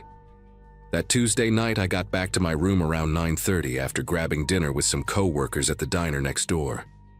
Room 118, ground floor facing the parking lot. I remember because I could see my rental car, a white Nissan Altima, parked right outside my window.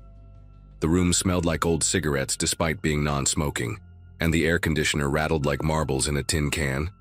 But I was exhausted from 8 hours of software tutorials.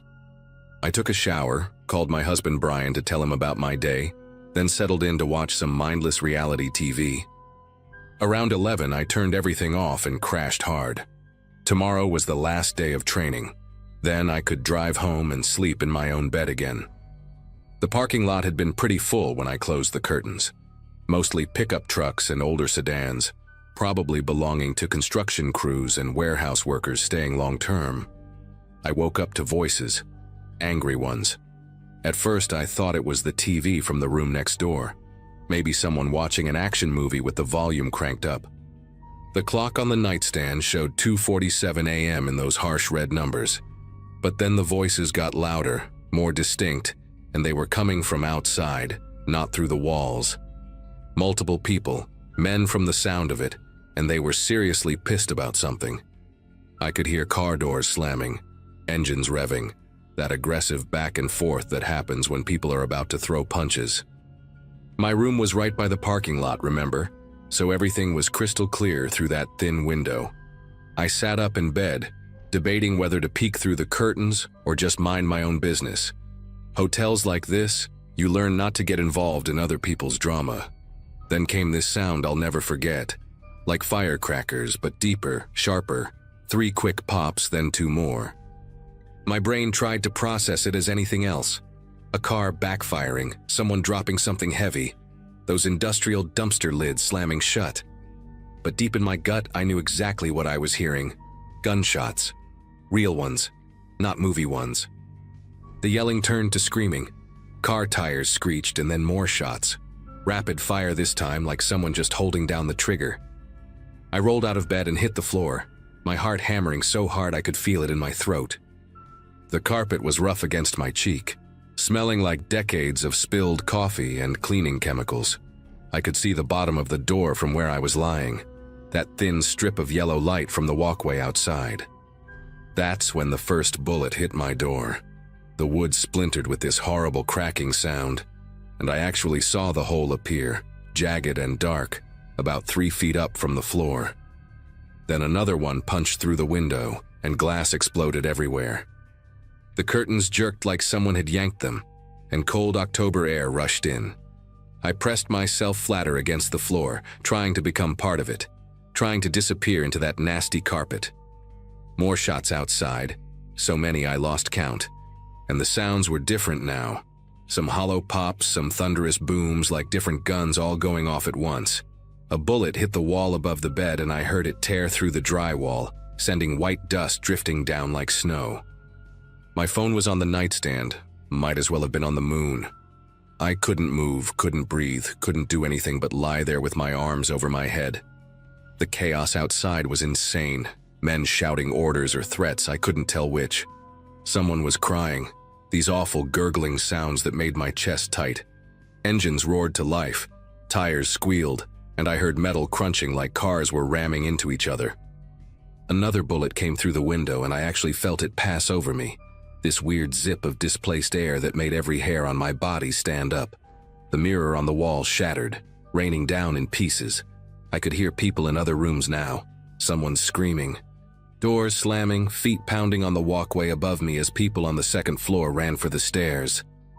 But I stayed frozen on that floor, counting my heartbeats, trying to make myself smaller, wondering if Brian would even know what happened to me if I died in this crappy hotel room in Indianapolis. Everything went quiet so suddenly it was almost worse than the shooting. My ears were ringing, this high-pitched whine that made everything else sound muffled and distant. I stayed on the floor, barely breathing, waiting for it to start again. Outside, a car alarm was going off. That repetitive honking that usually annoys the hell out of you, but right then it was proof that the world still existed. I could smell gunpowder, sharp and acidic, mixing with the cold air coming through the broken window. My legs were starting to cramp from being tensed so tight, and I realized I was grinding my teeth so hard my jaw ached. Slowly, carefully, I lifted my head just enough to look around. The room was destroyed, holes in the walls, glass everywhere, the curtains hanging in shreds. The TV had a bullet hole right through the screen, and there was stuffing from the mattress floating in the air like cotton balls. Then I heard sirens, distant at first, but getting louder fast. Police, ambulances, the whole cavalry from the sound of it. Red and blue lights started flashing through what was left of my window, painting everything in these crazy, shifting colors. I finally found the courage to crawl toward the nightstand. Glass crunching under my palms and knees, tiny cuts stinging, but I didn't care. I grabbed my phone and dialed 911, even though help was obviously already coming. The operator's voice was so calm, asking if I was injured, telling me to stay low, stay away from windows and doors. I wanted to laugh. My window was gone. My door had holes in it. Where exactly was I supposed to hide? I gave her my room number, told her I was alone, unhurt, but trapped. She stayed on the line, that steady voice keeping me grounded while chaos erupted outside again. Not gunfire this time, but police shouting commands, radios crackling, boots running. For what felt like hours but was probably 20 minutes, I huddled in the corner between the bed and the wall, still on the phone with the 911 operator. She kept asking me questions. Was I bleeding? Could I see anyone outside? Did I hear anyone trying to enter my room? Through the destroyed window I could see cops everywhere, their flashlights sweeping across the parking lot like search beams. There were bodies out there. I could see feet, legs, someone's arms sprawled at an angle that wasn't right. The white rental car next to mine had its windshield spiderwebbed with bullet holes, and there was dark liquid pooling underneath it that I didn't want to think about. An officer finally came to my door, announcing himself loudly before asking if I was okay, if I could open the door. My legs were jelly when I stood up, and I had to lean against the wall to make it to the door. When I opened it, the cop looked like he'd aged 10 years in one night, sweat on his forehead despite the cold, eyes darting everywhere at once. They moved me to the hotel lobby while they processed the scene, gave me one of those metallic emergency blankets that made me look like a baked potato. The lobby was packed with other guests, everyone in pajamas and underwear, some crying, some just staring at nothing. An older woman from room 122 had her arm in a sling. A bullet had grazed her shoulder while she was sleeping. A family with 3 kids huddled together on one couch. The youngest couldn't have been more than 5, clutching a stuffed dinosaur and asking his mom why the fireworks were so loud. The hotel manager, this skinny kid who couldn't have been older than 25, kept apologizing to everyone like he'd personally started the shootout. Paramedics were checking people over, cops were taking statements, and through the glass doors I could see the parking lot transformed into a crime scene. Yellow tape everywhere, numbered markers next to shell casings, photographers documenting everything. A detective interviewed me around 5 a.m., a black woman with gray streaks in her hair who introduced herself as Detective Washington. She was thorough but kind, walking me through every second of what I'd heard and seen. Did I recognize any voices? Had I noticed anything unusual earlier in the evening? Could I identify what types of guns from the sounds? I told her everything I could remember, but it all felt jumbled, like trying to describe a nightmare while you're still half in it. She explained that it had been a drug deal gone wrong, 2 groups who'd arranged to meet in the parking lot, neither trusting the other, both coming armed. 4 people were dead, 3 more in critical condition at the hospital. The hotel had just been collateral damage, wrong place for all of us staying there. She gave me her card, said I might need to give another statement later, maybe testify if it went to trial. The thought of reliving this in a courtroom made me want to throw up. Corporate put me up in a Marriott downtown for the rest of the night, but I didn't sleep. I sat on that pristine bed in that quiet room and shook for hours. Called Brian at 6 a.m., sobbing so hard he could barely understand me. He wanted to drive down immediately, but I told him I just needed to come home. Skip the last day of training. Funny how unimportant software tutorials seem after you've been shot at. The rental car company didn't even question why I needed a different vehicle. Guess they saw the news. That drive back to Ohio was the longest 3 hours of my life, jumping at every loud noise, pulling off twice because I was crying too hard to see the road. 2 weeks later, a victim's advocate called to check on me, gave me numbers for counselors who specialize in trauma. I went to a few sessions, and it helped some. The company offered to let me skip any future travel, and I took them up on it. These days, when I hear fireworks or a car backfire, my whole body tenses up. But I'm here. I'm alive. And that's more than 4 people from that parking lot can say.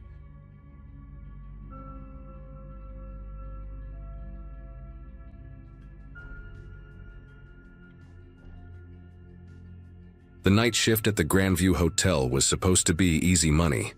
That's what my roommate told me when he got me the job. I was 22, fresh out of college with a useless philosophy degree, and desperate for anything that would help me pay rent while I figured out my life. It was a Thursday in early September, maybe around 2018, and I was only 5 days into the job. The hotel sat right off Highway 41, one of those mid-range places that business travelers used when they didn't want to pay downtown prices. During my training, the manager kept saying the night shift was mostly just staying awake and checking in the occasional late arrival. Nobody mentioned that the panic button under the desk hadn't worked in 3 months, or that the security guard position had been cut from the budget 2 weeks before I started. Around 2:47 a.m., this guy walked through the front doors. I remember the exact time because I'd just checked my phone, counting down the hours until my shift ended at 6. He looked completely ordinary, maybe mid-30s, wearing a wrinkled polo shirt and khakis like he'd been driving all day. Had one of those rolling suitcases, the kind with the broken wheel that makes that annoying clicking sound on tile floors. His driver's license said Robert Lawson, from somewhere in Missouri. He wanted a single room, paid cash for 3 nights up front, which wasn't unusual for that place. While I was counting his money and getting his keycard ready, he kept tapping his fingers on the counter in this weird rhythm, like he was playing an invisible piano. He asked me twice if I was working alone, which seemed odd, but I figured he was just making conversation. Gave him room 147 on the first floor, right down the hall from the lobby. After he left with his keycard, I went back to scrolling through my phone, trying to stay awake with some mindless YouTube videos. The lobby had these huge windows facing the parking lot, and the fluorescent lights inside made it impossible to see anything outside in the darkness. But we had this old monitor behind the desk, showing feeds from 4 security cameras, one in the parking lot, one in the main hallway, one by the side entrance, and one covering the lobby from behind me. About 10 minutes after Lawson checked in, movement on the parking lot camera caught my eye. He was standing by his car, a beat-up silver sedan parked directly in front of the main entrance. The way he was moving seemed strange, like he was checking if anyone was watching. He opened his trunk and pulled out what looked like a large duffel bag, different from the suitcase he'd brought in earlier. Then he unzipped it right there in the parking lot. The camera quality was terrible, all grainy and black and white, but I could see him pulling something out of that bag. At first I thought it might be a baseball bat or maybe a tire iron, but then he held it up to check something, and the parking lot light hit it just right. It was a shotgun, not a hunting rifle or anything you could maybe explain away. A short, mean-looking shotgun. He loaded something into it. I could see the motion even on that crappy camera, then tucked it under a long coat he pulled from the same bag. My whole body went rigid in that chair. He started walking toward the lobby entrance, and I could see him on the monitor getting bigger and bigger. The front doors were maybe 30 feet from my desk. The only other exit was through the back office, but that led to a hallway that connected right back to the main corridor where he could easily cut me off. I reached under the desk for the panic button, pressing it over and over, knowing it was broken but hoping maybe somehow it would work this time. The automatic doors whooshed open, and Lawson walked back in with that same casual stride, except now I knew what was hidden under his coat. He wasn't pointing anything at me yet, just walked up to the counter like he needed extra towels or something. "Hey, buddy," he said, and his voice was different now, lower and steadier. "Here's what's going to happen. You're going to open that register and the safe in the back office. We're going to do this nice and quiet, and you're going to go home with a story to tell instead of a hole in your chest." His hand moved slightly under the coat, adjusting the weight of the gun. The weird thing was how calm he seemed, like he'd done this before, like robbing hotels at 3 a.m. was just another Thursday for him. I nodded, trying to speak, but my throat was completely dry. He smiled then, not a crazy smile, but worse. a practical, businesslike smile that said he'd already thought through every possible outcome of this situation. My mind was racing through my training, but they'd spent exactly 0 minutes on what to do during an armed robbery. The cash register had maybe $200 in it, mostly small bills from people buying snacks from the vending machines. The safe in the back had more, probably a few thousand, but I didn't even know the combination. Only the manager and the senior night auditor knew that, and Gregory, the night auditor, wasn't scheduled until tomorrow. I started moving toward the register, trying to buy time, trying to think. "The safe," I managed to croak out. "I don't have the combination. I'm new. They haven't given it to me yet." Lawson's expression didn't change. He leaned against the counter like we were having a casual conversation about the weather. "That's unfortunate," he said. "For you, I mean. Because I drove a long way for what's in that safe and I'm not leaving empty-handed. So you better start thinking real hard about how to open it, or we're going to have a different kind of conversation." I opened the register, my fingers fumbling with the keys, and started pulling out the cash. While I was doing that, I noticed something on the security monitor. A car had just pulled into the parking lot, a taxi. We sometimes got late arrivals from the airport, and sure enough, I saw an elderly couple getting out, the man pulling luggage from the trunk while the woman counted bills to pay the driver. They were heading straight for the lobby. Lawson must have seen my eyes flick to the monitor because he turned slightly to look at the parking lot through the windows. "Well," he said quietly, "this is about to get interesting." He shifted the shotgun under his coat and moved to the side of the counter where he'd be hidden from view when they first walked in. "You're going to check them in like everything's normal," he whispered. "One wrong word, one weird look, and I start with them, understand?" The automatic doors were already sliding open, and I could hear the woman complaining about the airline losing their bags. The couple approached the desk slowly, the man limping slightly with what looked like a bad knee. They were probably in their 70s, wearing matching Florida vacation shirts with palm trees on them. The woman, Dorothy she said her name was, did all the talking while her husband Harold just stood there looking exhausted. She wanted a room on the ground floor because of Harold's knee, and she kept apologizing for arriving so late, explaining their flight had been delayed 4 hours. The whole time she was talking, I could see Lawson in my peripheral vision, standing just 3 feet away behind that half wall that separated the desk area from the lobby. One step and he'd be visible to them. My voice sounded almost normal as I processed their credit card, but I could feel sweat running down my back, soaking through my uniform shirt. Dorothy kept chatting about their grandchildren in Phoenix, completely unaware that we were one wrong move away from disaster. I handed them their key cards, room 108, the opposite direction from where Lawson had checked in earlier. As soon as they disappeared down the hallway, Lawson stepped back into view. "Good job," he said, like I'd passed some kind of test. "Now, about that safe. Here's what you're going to do. You're going to call your manager. Tell him there's an emergency, maybe a water pipe burst in the back office, flooding everywhere. He needs to come down here right now with the safe combination because important documents are getting soaked." He pulled a cell phone from his pocket and set it on the counter. "Use this one, not the hotel phone. Don't want any recordings."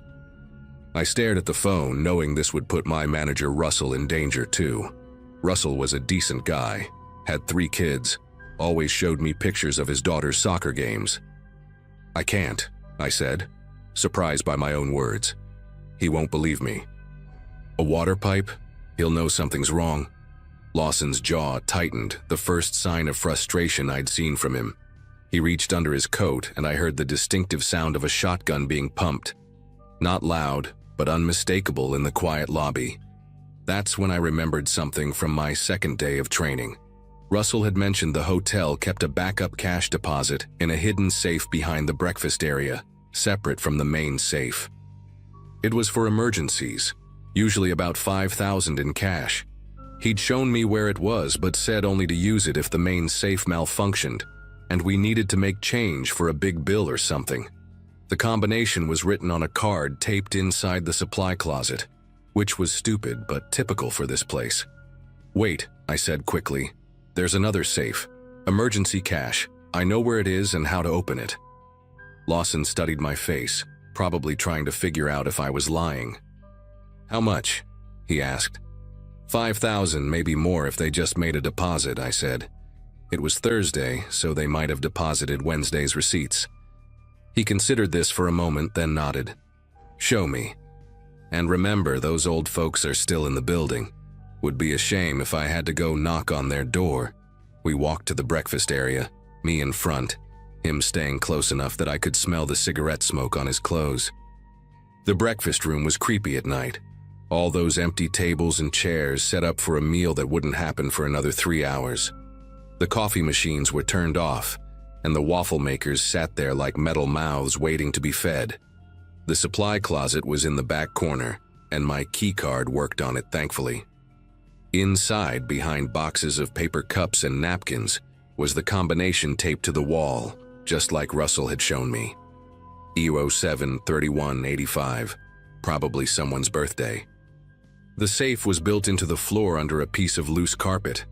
As I knelt down to open it, I noticed something else in that closet, a heavy marble rolling pin from when the hotel used to make fresh pastries. It was on the shelf right next to me, covered in dust. Lawson was standing in the doorway, watching the breakfast room entrance, the shotgun now visible under his open coat. This was probably my only chance. My hand was on the safe dial, but I could reach that rolling pin without him noticing if I was careful. The safe clicked open, and there it was, stacks of 20s and 50s, probably about 6,000 total, more than I'd expected.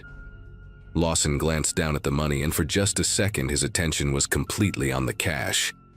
I grabbed the marble rolling pin and swung it as hard as I could at his knee, the bad one I'd noticed him favoring when he walked. The crack was horrible, like stepping on a thick branch, and he went down screaming. The shotgun clattered across the floor, sliding under one of the breakfast tables. I didn't even think, just ran. Ran straight through the lobby, past my desk, out the automatic doors into the parking lot. I could hear him screaming behind me, cursing and trying to get up. I made it to my car, a rusty Ford Focus, and fumbled with my keys. Started it on the third try and peeled out of that parking lot faster than I'd ever driven. Called 911 from the road, told them everything. They caught him still in the breakfast room, trying to crawl to the shotgun with his destroyed knee. Turns out Robert Lawson wasn't even his real name, and he'd robbed 2 other hotels in neighboring states the same way. The elderly couple slept through the whole thing. I quit the next day, didn't even go back for my last paycheck. Sometimes I still dream about that breakfast room and the sound his knee made when I hit it.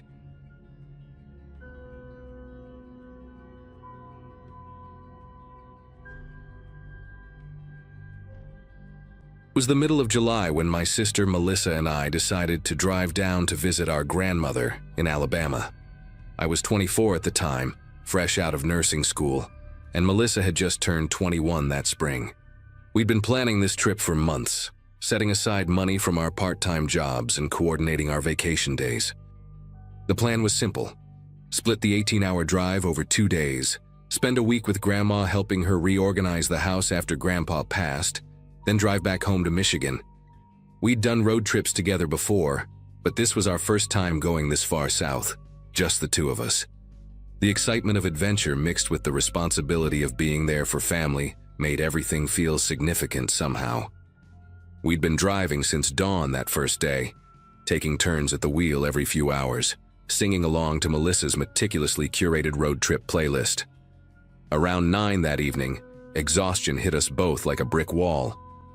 We started seeing signs for lodging every few miles along Route 65, each promising clean rooms and continental breakfast. The Blue Ridge Motor Lodge caught our attention with its flickering neon vacancy sign and a price that wouldn't destroy our budget, $49 a night. The place sat about 200 yards from the highway, surrounded by nothing but dense woods and a gravel parking lot that crunched under our tires. The main office was a tiny building separate from the long, single-story row of rooms that stretched into the darkness. An older woman with reading glasses perched on her nose checked us in, handed us a key, attached to a plastic diamond-shaped tag with Room 12 etched into it, and mentioned she'd be leaving at 10 since her replacement called in sick. Room 12 was at the far end of the building, the last door before the parking lot dissolved into complete darkness.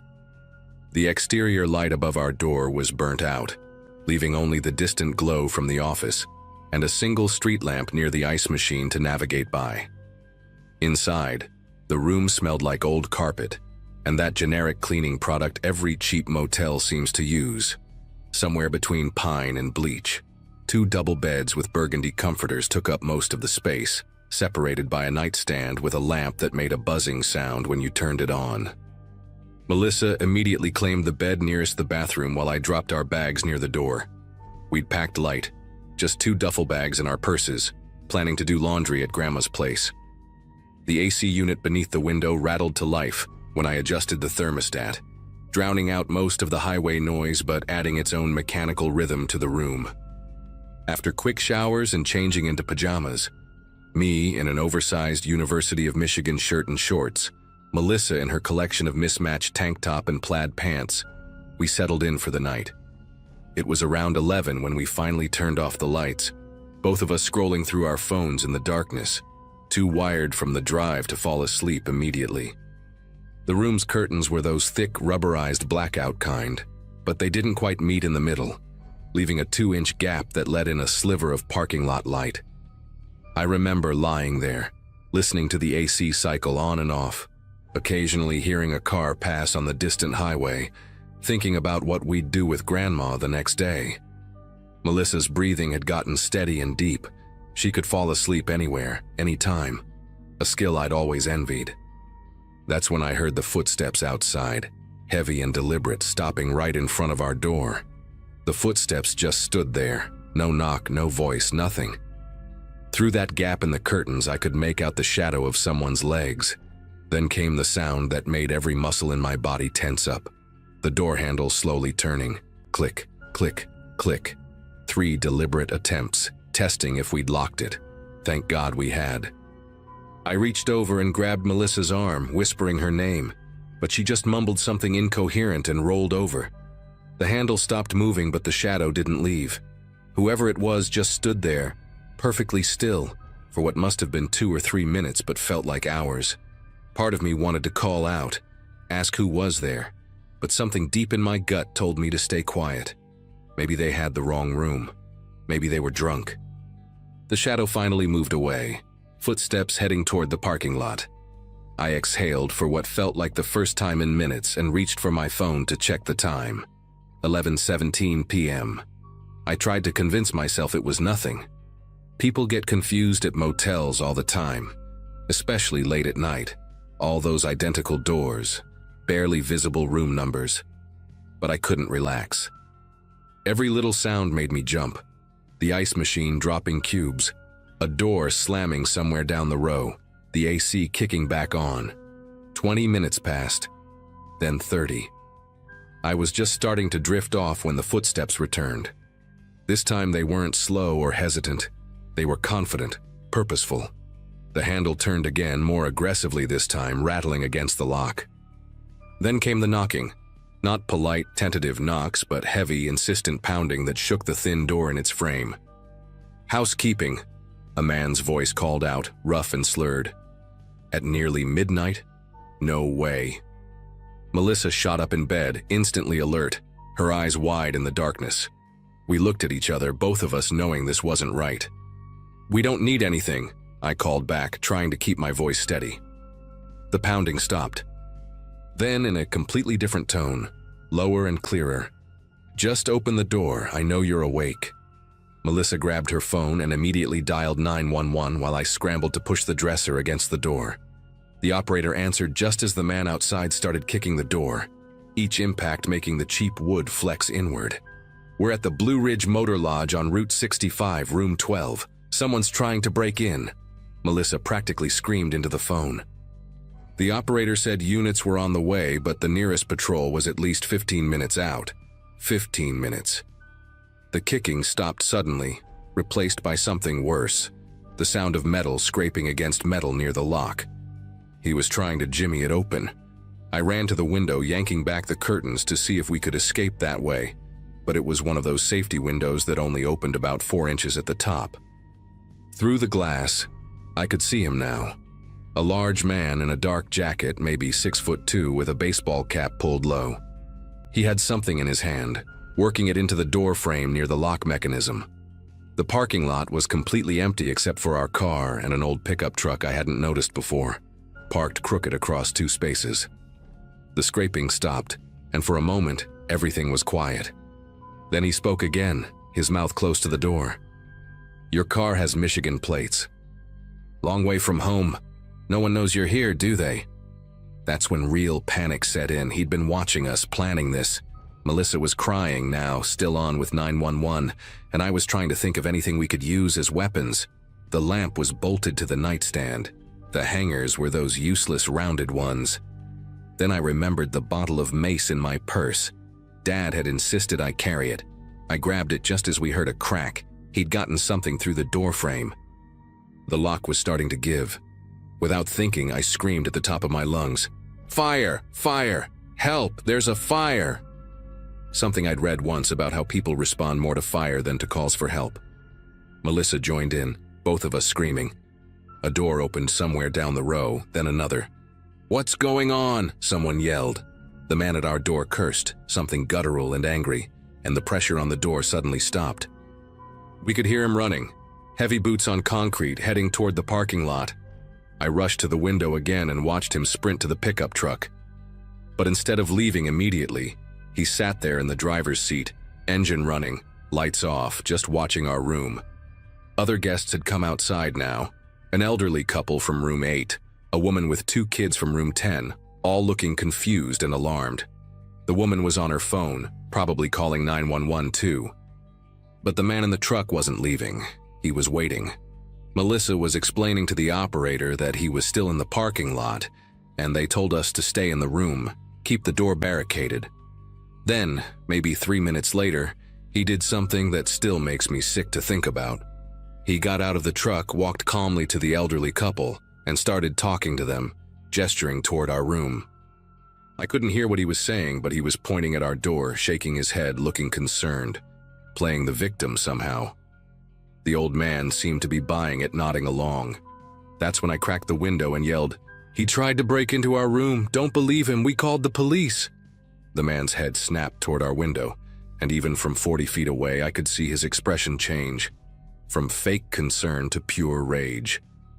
He said something quick to the elderly couple and started walking back toward our room, not running this time, but striding with this terrifying determination. The elderly woman pulled her husband back inside their room. The mother grabbed her kids and disappeared too.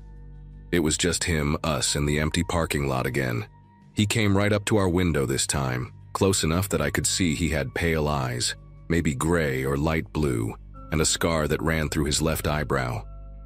"You're making a mistake," he said, his voice calm but with this underlying threat that made my skin prickle. "I was just trying to help. Your friend texted me, said you needed help." What friend? We hadn't told anyone where we were staying. Before I could respond, he pulled out a phone and held it up to the window, showing a text conversation I couldn't quite read in the darkness. "See? She sent me your room number. Told me to come check on you." Neither of us had texted anyone. Melissa, still on with 911, was shaking her head frantically.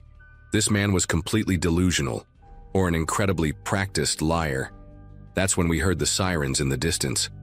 The man's whole demeanor shifted instantly. He backed away from the window, that fake concerned expression completely gone, replaced by something cold and calculating. "Wrong room," he said flatly, like he was talking to himself more than us. Must have been the wrong room. He walked back to his truck with this unnatural calmness, taking his time like he had nothing to hide. But just before getting in, he turned back and looked directly at me through the window. He didn't say anything, just stared for maybe 5 seconds, like he was memorizing my face. Then he got in the truck and drove away, no rush, no squealing tires, just pulled out of the parking lot and headed north on the frontage road, away from the approaching sirens. I kept watching until his taillights disappeared into the darkness, terrified he might circle back. The police arrived about 2 minutes after he left, 2 patrol cars with lights flashing, filling the parking lot with red and blue. Melissa finally stopped shaking enough to unlock the door and let them in. The officers took our statements, examined the door frame where he'd damaged it trying to break in, and put out a description of the truck and the man. They found scratches and tool marks on the lock mechanism, confirming someone had definitely tried to force entry. One officer, a younger guy named Officer Daniels, told us this was the third report they'd had in 2 months about attempted break-ins at motels along this stretch of highway, always targeting women traveling alone or in pairs. They never caught the guy. The motel owner, who showed up about an hour later in pajamas and a windbreaker, moved us to a room right next to the office and had his son stay in the office all night to keep watch. We didn't sleep. We sat on one bed together, backs against the headboard, taking turns staying alert while the other dozed off for minutes at a time. At first light, around 5:30 a.m., we packed up, got in our car, and drove the remaining 8 hours to Grandma's house without stopping except for gas. We never found out who that man was or what he really wanted, though I can guess. I still think about those pale eyes sometimes, that calculated way he tried different tactics to get to us. We took a different route home, flying instead of driving, and I haven't stayed in a roadside motel since.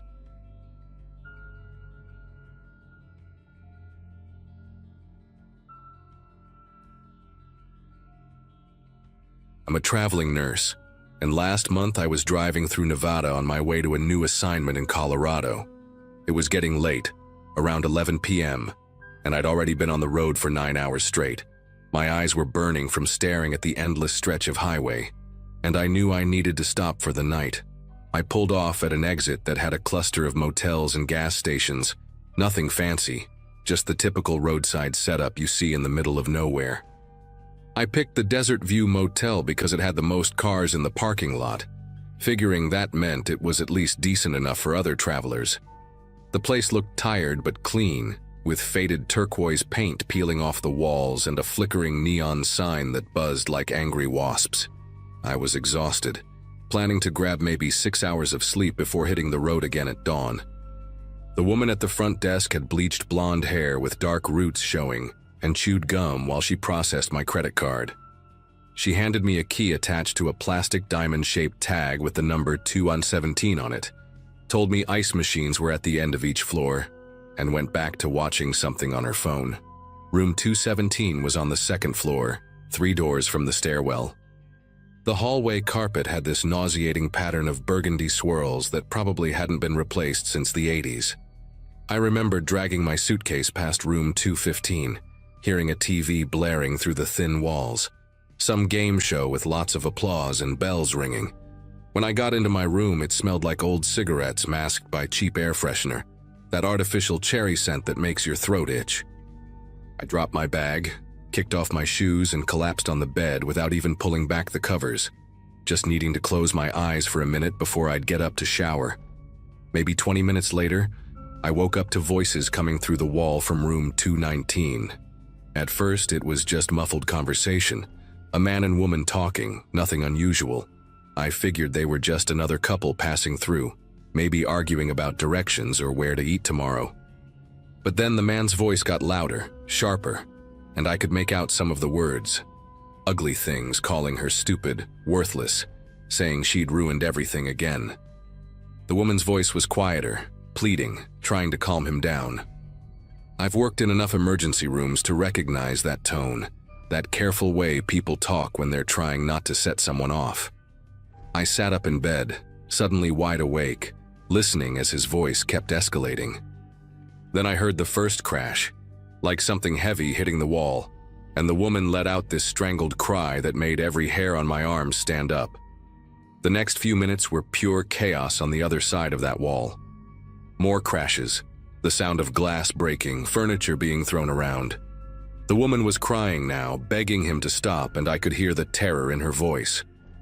I grabbed my phone and called 911, but the dispatcher said they were 40 minutes out. Apparently, there were only 2 patrol cars covering this entire stretch of highway. 40 minutes. I couldn't just sit there for 40 minutes listening to this, so I called the front desk, thinking maybe they had some kind of security, or at least they could intervene somehow. The same gum-chewing woman answered, sounding annoyed that I'd interrupted her show. I told her what was happening, that someone was getting hurt in room 219, that she needed to do something right now. She sighed like I was asking her to move mountains, said she'd send someone up to check on it. About 2 minutes later, I heard heavy footsteps in the hallway and a knock on their door. A man's voice, probably maintenance or security, asked if everything was all right in there. The fighting stopped immediately. There was this eerie silence for maybe 10 seconds. Then the abuser answered, his voice completely different now, calm, friendly even, saying they were just watching TV and sorry if it was too loud. The maintenance guy must have bought it because I heard him walking away. As soon as those footsteps faded, the abuser started yelling again. But this time, it wasn't at the woman. He was ranting about how someone had called to complain, how some nosy bitch had tried to get him in trouble. My whole body went rigid when I realized he was talking about me. Then he said something that made my chest tighten. It had to be the room next door. I'm gonna find out which one. Everything happened fast after that. I heard their door slam open so hard it bounced off the wall. Heavy footsteps in the hallway, going first to room 221 on the other side. He pounded on that door, but no one answered. They must have been empty. Then those footsteps came back, stopped right outside my door. The pounding started so hard I thought the door might actually crack. "I know you're in there," he yelled, his voice raw with rage. "You think you can call the cops on me? You think you can stick your nose where it doesn't belong?" His fists kept hammering the door, and he started kicking it too. The cheap motel door was shaking in its frame, and I could see the deadbolt straining against the wood. I backed away, grabbed my car keys and phone, trying to think straight while this maniac was trying to break down my door. The woman from 219 was in the hallway now too. I could hear her crying, begging him to come back to the room, telling him he was making things worse. I called 911 again, practically screaming at the dispatcher that he was trying to break into my room, that I needed help now. She said units were en route, still 25 minutes out, and asked if I could get to a safe location. Safe location? I was on the second floor with only one stairwell nearby, and he was right outside my door. The window in my room had one of those safety stops that only let it open about 4 inches. No way I could squeeze through. The bathroom had no window at all, just a ventilation fan that rattled when you turned on the light. I could hear the wood around the deadbolt starting to splinter. He must have been over 6 feet tall and built like a linebacker because the whole door frame was bending with each impact. The woman outside was screaming now, telling him the cops were coming, pulling on his arm, trying to get him away from my door. I heard him shove her hard. She hit the opposite wall with a thud and went quiet for a moment. That's when I made a decision that probably saved my life. I grabbed the desk chair, one of those heavy wooden ones, and wedged it under the door handle as an extra barrier. Then I called the front desk again. The woman answered on the first ring this time.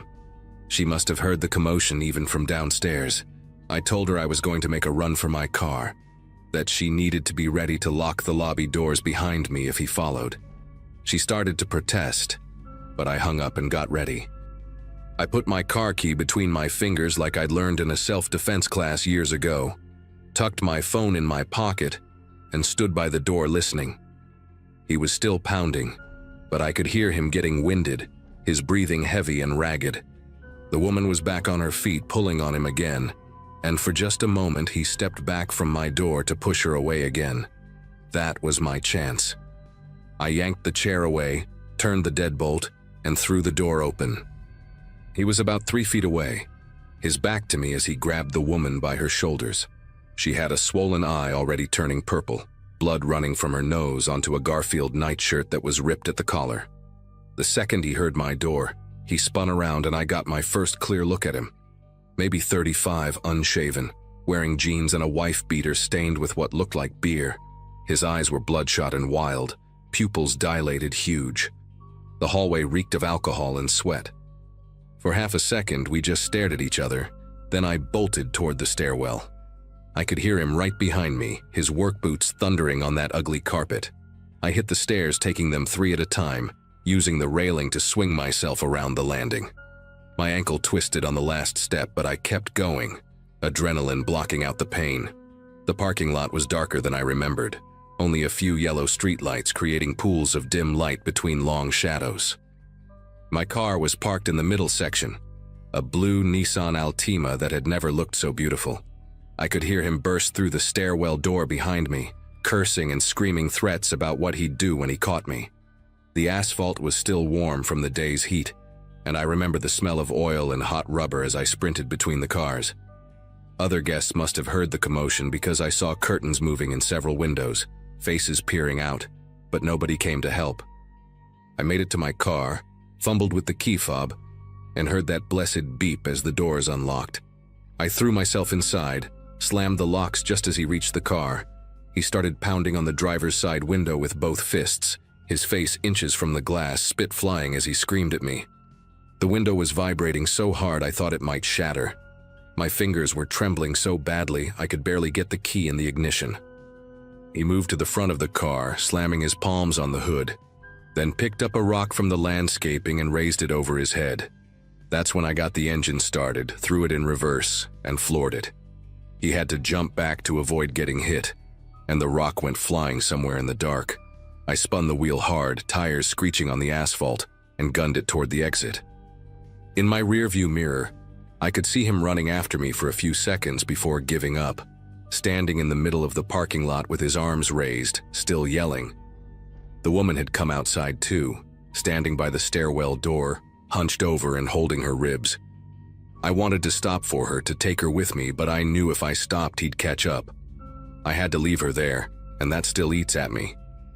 I drove straight to a well-lit gas station about 2 miles down the highway, and parked right in front of the doors where the cameras could see everything.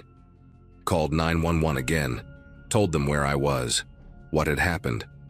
While I waited, I called the motel and asked about the woman.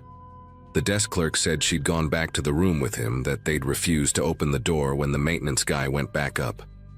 The police finally showed up about 15 minutes later, took my statement, said they'd send units to the motel. I found out later they arrested him for domestic battery and criminal threats, but the woman wouldn't press charges.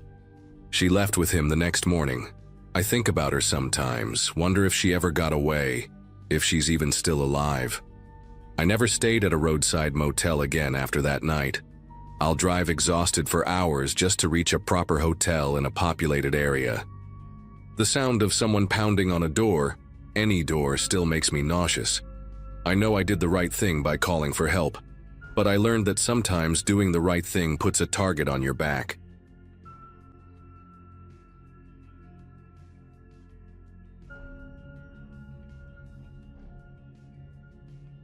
I was 34 when it happened, just another February night in 2017.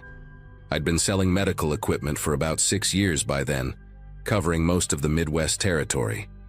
The job meant spending at least 15 nights a month in different hotels, everything from decent chains to those sketchy motels where the ice machine never works, and the carpet has stains you don't want to think about. That particular Monday, I'd checked into a mid-range place just outside Minneapolis, one of those generic 3-story buildings with exterior corridors and doors that face the parking lot. Room 237, second floor, right next to the stairwell. I remember being exhausted after driving 7 hours from my previous appointment in Des Moines, barely managing to grab a burger from the drive-thru before collapsing into bed around 11. The digital clock on the nightstand read 2:47 a.m. when I heard it, the distinctive click of a keycard reader accepting a card. You know that mechanical sound, the one that's followed by the green light and the heavy clunk of the lock disengaging. Except I hadn't ordered room service, hadn't called for anything, and housekeeping sure as hell doesn't come around at that hour. My brain tried to rationalize it at first, that foggy, half-awake state where you're not sure what's real. Maybe someone had the wrong room. Maybe it was the maintenance guy checking something. But then I heard the door handle turn. That slow, deliberate movement like someone was trying to be quiet. The door pushed open inch by inch, and the hallway light created this thin vertical line that gradually widened across the carpet. I stayed completely still, every muscle in my body tensing up like a coiled spring. Through barely open eyelids, I watched a figure step into my room. a man, probably 6 feet tall, wearing what looked like a maintenance uniform, though something about it seemed wrong even in the dim light. He had this peculiar way of moving, taking these measured steps like he was counting them, and his head kept tilting at odd angles, as if he was listening for something. The door clicked shut behind him, and suddenly the room was dark again, except for the faint glow from the alarm clock and the thin strip of light under the bathroom door I'd left on. He just stood there for what must have been 30 seconds, but felt like hours, and I could hear his breathing. Not heavy or labored, but deliberate, controlled, like someone practicing meditation. The strangest part was how methodical he was. He didn't rush to grab my wallet on the dresser or go for my laptop bag propped against the wall. Instead, he moved to the corner near the window and just waited. I could make out his silhouette against the curtains, standing perfectly still like he was part of the furniture. My phone was on the nightstand, maybe 18 inches from my right hand, but reaching for it would mean moving, and moving would mean he'd know I was awake. The rational part of my brain kept screaming at me to do something, to yell, to jump up, to grab the lamp and defend myself.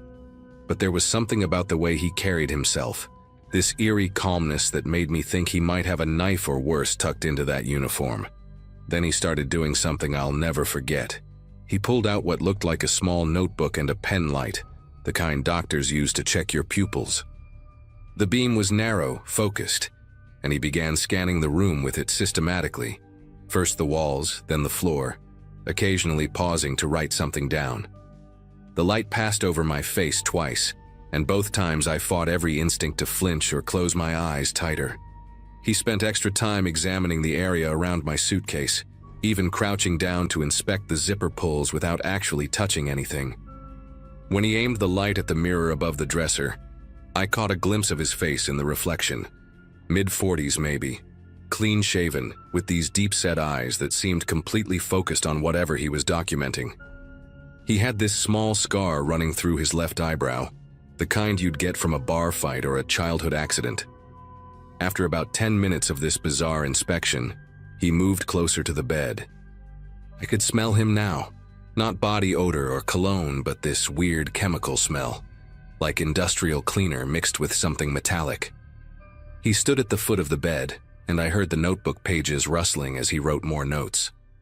My left foot was maybe 6 inches from the edge of the mattress, and I became hyper-aware of it, terrified that any involuntary twitch would give me away.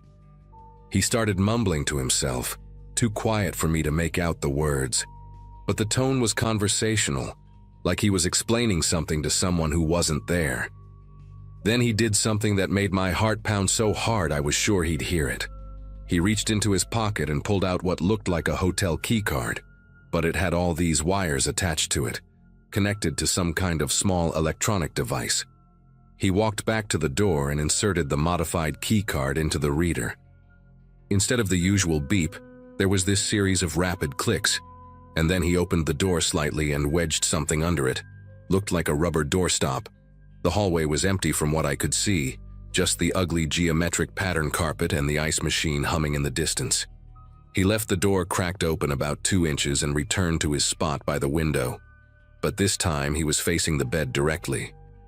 I kept my breathing shallow, counting each inhale and exhale to keep them regular, fighting the urge to gulp air as panic crept up my throat. The worst part was not knowing what he was waiting for. Was someone else coming? Was he going to stand there all night? The uncertainty was eating at me, making every second stretch into eternity. That's when I heard footsteps in the hallway, multiple sets, moving quickly but quietly. Through the crack in the door, I saw shadows passing by, and then someone whispered something sharp and urgent. The man in my room responded with 3 distinct knocks on the wall, 2 quick, 1 slow, like some kind of signal. Suddenly, he moved with purpose, sliding something under my mattress near the headboard. I felt the mattress shift slightly from whatever he'd placed there, something flat and rigid. He then grabbed his notebook, shoved it in his pocket, and headed for the door. But before leaving, he turned back and stared directly at me for what must have been 5 full seconds.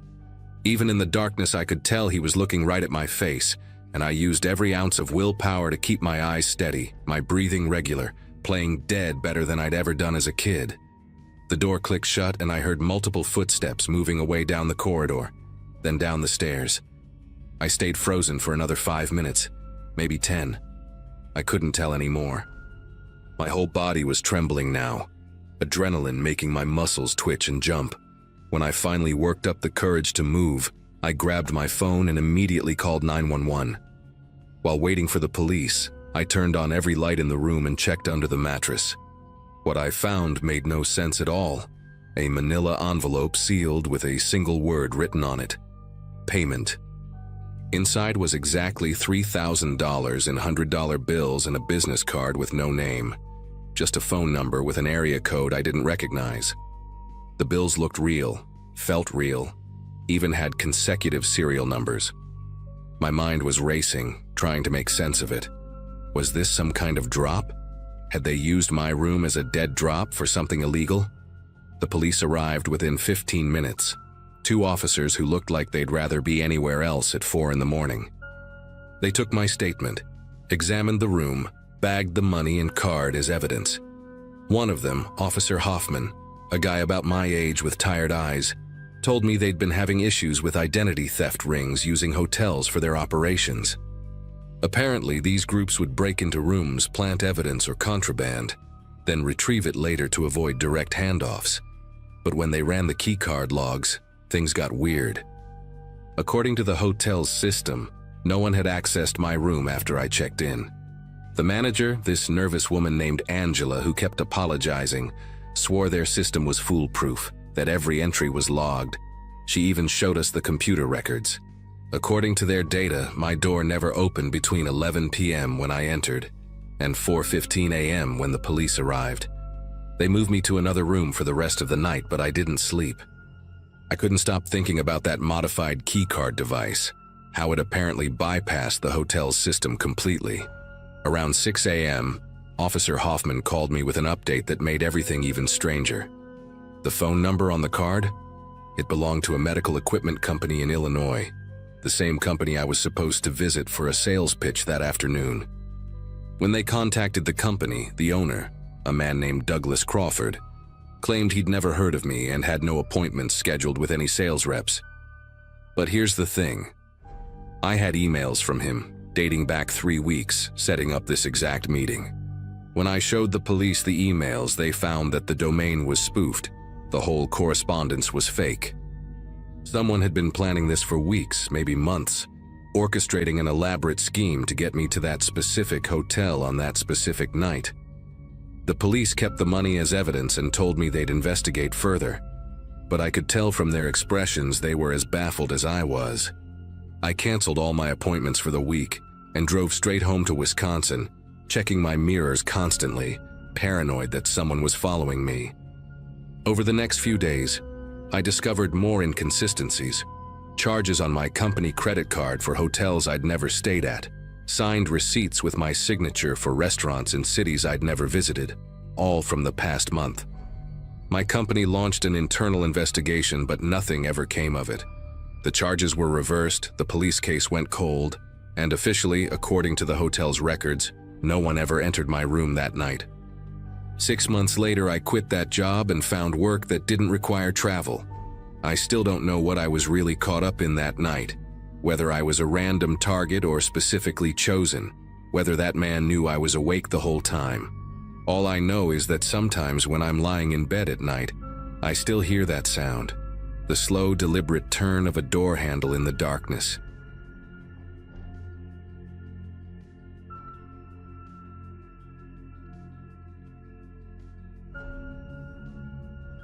I worked the night shift at the Sunset Lodge for 6 years before everything changed.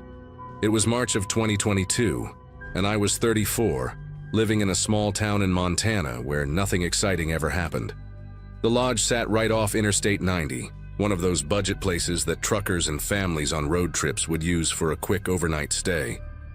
My job was simple enough: check people in, handle complaints about the ice machine, occasionally deal with drunk guests trying to sneak into the pool after hours. I lived in a studio apartment 5 minutes away, had a routine that never changed, and honestly thought I'd probably work there until I retired. The pay wasn't great, but the job was easy, and my manager, Frank, was decent enough to work for. Most nights I'd bring a book or watch Netflix on my phone during the dead hours between 2 and 5 a.m. when nobody ever showed up. Everything started with a news alert on my phone during a particularly slow shift in early April. A woman had been found dead at the Riverside Inn, about 40 miles east of us along the same interstate. The article didn't have many details, just that housekeeping had discovered her body when she didn't check out on time. I remember thinking it was sad, maybe a heart attack or something, and went back to my crossword puzzle. But then Frank called an emergency staff meeting the next afternoon, which was weird because he never called meetings. He looked different that day. His usually relaxed face was tight with worry, and he kept running his hand through his thinning hair while he talked. Apparently, the woman at the Riverside hadn't died of natural causes. She'd been murdered, and the police were telling all the hotels along I-90 to be extra vigilant about security. 2 weeks later, it happened again. The Pine Valley Motel, 60 miles west of us this time. Another woman, found in her room with no signs of forced entry, no struggle, nothing stolen. The news said both rooms had been cleaned so thoroughly that investigators couldn't find a single fingerprint that didn't belong to hotel staff. That detail stuck with me because I'd seen how people leave hotel rooms. They're usually disasters. Towels everywhere, trash overflowing, sheets twisted up like tornadoes hit them. But these rooms were spotless, like someone had spent hours scrubbing every surface with bleach. The victims were both traveling alone, both had checked in late at night, and both had paid in cash. The police started calling it a pattern, and suddenly every hotel worker along I-90 was on edge, watching every guest like they might be either the next victim or the killer. My shift on that Friday in late April started like any other. I got to work at 11 p.m., relieved Judith, who worked the evening shift, and settled in for what I expected would be another boring night of fighting to stay awake. The lodge had maybe 15 guests total. I could see it on our computer system. Room 106 had the Sinclair family with their 3 kids. 118 had an elderly couple who'd checked in around dinner time, and there were a handful of truckers scattered throughout the first floor. Around 1 a.m., a man walked through our front door, and I'll never forget the way he moved. It wasn't anything obviously wrong, but there was this calculated precision to his steps, like he was measuring each movement before he made it. He wore a plain gray jacket, dark jeans, and carried a simple black duffel bag that looked brand new, not a single scuff mark on it. He approached the desk with this peculiar smile, not friendly, not unfriendly, just perfectly neutral, like someone had taught him the exact angle his mouth should make to appear approachable. His eyes were pale blue, almost gray in the fluorescent lighting, and they never quite focused on my face when he talked. Instead, he seemed to be looking at a spot just past my left ear. "I need a room for the night," he said, and his voice had this flat quality to it, each word pronounced too carefully, like English wasn't his first language even though he had no accent.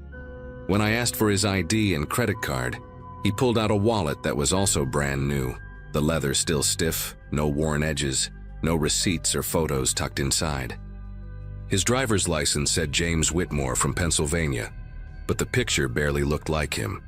Not different enough that I could refuse it, but just enough that it made me pause. I gave him room 214, second floor at the far end of the hallway. As I handed him the key card, our fingers briefly touched, and his skin was oddly cold and completely dry, like shaking hands with someone wearing latex gloves. He thanked me with that same measured voice and headed for the elevator, his footsteps eerily silent on our worn carpet. I watched him on our security monitor as he went up to the second floor, and here's where things got strange. Instead of going straight to his room, he stood in the hallway for almost 5 minutes, just standing there, not checking his phone, not looking around, just standing perfectly still facing the wall. Then, as if someone had flipped a switch, he suddenly moved again, walked to his door, and disappeared inside. The whole thing made me uncomfortable enough that I decided to do something I'd never done before in 6 years. I started watching the security cameras more closely. Around 2:30 a.m., a woman checked in. She was maybe 40, traveling alone, looked exhausted from a long drive. She wore a wrinkled business suit and kept yawning while I processed her registration. Her name was Diana Morrison, heading to Seattle for a conference, and she asked specifically for a quiet room away from the elevator. I had rooms available on the first floor, but something made me hesitate about putting her on the second floor near that man. Call it intuition or paranoia from all the recent news, but I gave her room 108 downstairs. She paid in cash, mentioned her credit cards were maxed out from business expenses, and headed to her room pulling a small red suitcase behind her. I went back to monitoring the cameras, switching between different views every few minutes. The man in 214 hadn't left his room, no lights showing under his door, nothing unusual, but I kept watching anyway.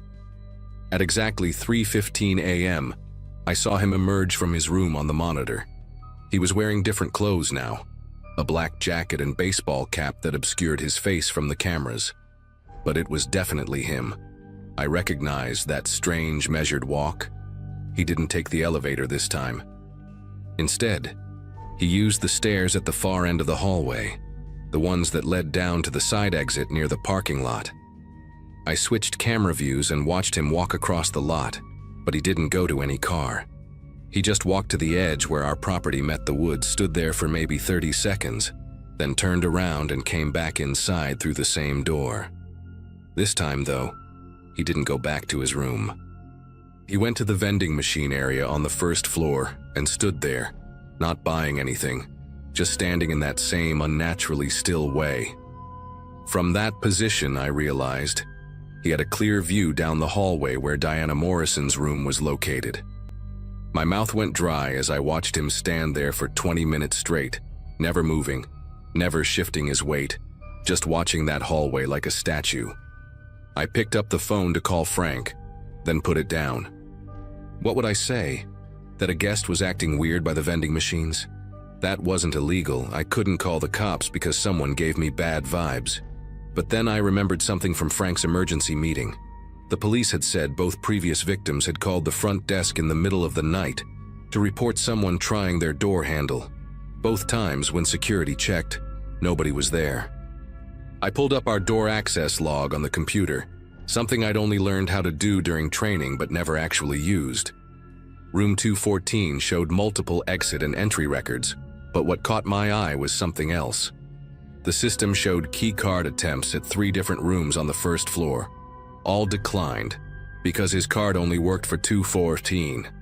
He'd been trying to get into other rooms. I immediately called the police. While the phone rang, I kept my eyes glued to the monitors, watching the man still standing by the vending machines. The dispatcher answered, and I tried to keep my voice steady as I explained the situation. The recent murders, the strange guest, the attempted entries into other rooms. She said she'd send a patrol car to check things out, maybe 15 minutes. I hung up and looked back at the screen, but he was gone. My heart started pounding as I frantically switched between camera views. Nothing in the hallways, nothing in the parking lot, nothing in the stairwells. Then I heard it, the soft ding of the elevator arriving at the lobby, the elevator I could see on my screen, which showed it was empty. But I heard those doors open and close right there in the lobby with me. The sound came from maybe 20 feet away, but there was nobody there. I stood up from my chair, grabbing the baseball bat Frank kept under the desk, and that's when all the lights in the lobby went out. The emergency lighting kicked in after 2 seconds, casting everything in a dim red glow. My computer was still running on battery backup, the screens providing the only real light. I could hear footsteps now, slow and deliberate, coming from the direction of the first floor hallway. Not from the elevator, but from the corridor that led to Diana Morrison's room. I gripped the bat tighter and moved toward the hallway, every instinct screaming at me to run, but knowing I couldn't leave Diana or the other guests in danger. As I reached the corner, I saw him at the far end of the hallway, trying Diana's door handle. She must have heard it because I heard her voice from inside, asking who was there. He didn't answer, just kept slowly turning the handle, testing it. I shouted at him to step away from the door, and he turned to look at me. In the red emergency lighting, his face looked completely blank, no expression at all, like a mannequin. He started walking toward me with that same measured pace, and I raised the bat, yelling that the police were on their way. He stopped about 10 feet from me and tilted his head slightly, like a dog hearing a strange sound. Then he spoke, and his voice was different now, no longer flat but almost melodic, rehearsed. "You should have minded your own business. Check in, check out, that's all you needed to do." He reached into his jacket and I swung the bat without thinking, pure adrenaline taking over. I missed him completely, but it made him step back. We stood there for what felt like hours but was probably seconds. And then I heard the beautiful sound of sirens approaching. His head snapped toward the front entrance, and without another word, he turned and ran. Not that measured walk anymore, but a full sprint toward the side exit. I ran after him, still carrying the bat, and saw him disappear into the woods just as the police cars screeched into our parking lot. They found him 3 hours later, hiding in a drainage pipe about a mile away, still carrying his black duffel bag filled with cleaning supplies, zip ties, and a collection of hotel key cards from different chains. Turns out his real name was Vincent Garrett, and he'd been a night janitor at a hotel chain for 15 years before they laid him off. The police said he'd developed an obsession with hotel cleanliness and had some twisted idea about purifying hotels of solo female travelers he deemed unworthy of the rooms. He'd been using stolen master key cards and employee access codes he'd collected over the years, which explained how he got into those other hotels without forcing entry. The FBI linked him to 5 murders across 3 states, all along major interstate routes. Diana Morrison was safe, though she was pretty shaken up when she learned how close she'd come to being victim number 6. I quit the Sunset Lodge 2 months later, not because I was scared, but because I couldn't walk those hallways without seeing him standing there in that unnatural way. Frank understood, gave me a good reference, and I work at a bookstore downtown now. Sometimes I drive past the lodge and see new people working the night shift through the window, and I wonder if they know what almost happened there. I never told the full story to anyone except the police, and now you folks here. I still have nightmares sometimes about that empty elevator dinging in the lobby, but at least I know he's serving multiple life sentences without parole. They never did figure out how he made the lights go out that night, but honestly, I don't want to know.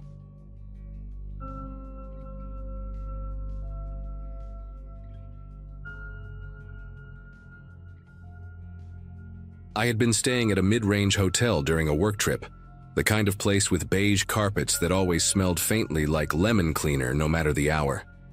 At the time, I was juggling long shifts and trying to prepare a presentation, so most evenings I'd return exhausted, just grateful that the bed was made and fresh towels were waiting. The housekeeper on my floor was a woman named Marlene. She wasn't chatty, but she had this habit of humming softly while pushing her cart, a tune I never recognized but always seemed to repeat itself day after day. It became part of the background of my stay, almost comforting in a strange way. The last evening before things went bad, I came back later than usual, close to midnight.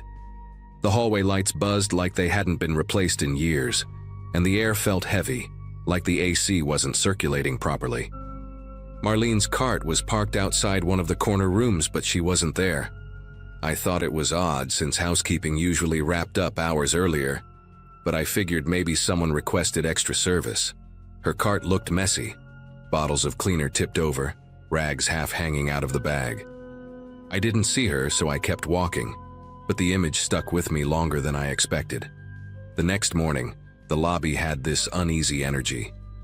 Guests whispered at the check-in desk, and staff moved faster than usual, heads down, avoiding eye contact. When I asked the front desk about late checkout, the clerk gave me a distracted nod, like she hadn't actually heard what I said. Then I caught something unusual. 2 men in suits, not guests, heading toward the service hallway with a manager trailing behind. Their shoes clicked loudly on the tile, and the sound carried until a door shut behind them. That was when the rumor started circling.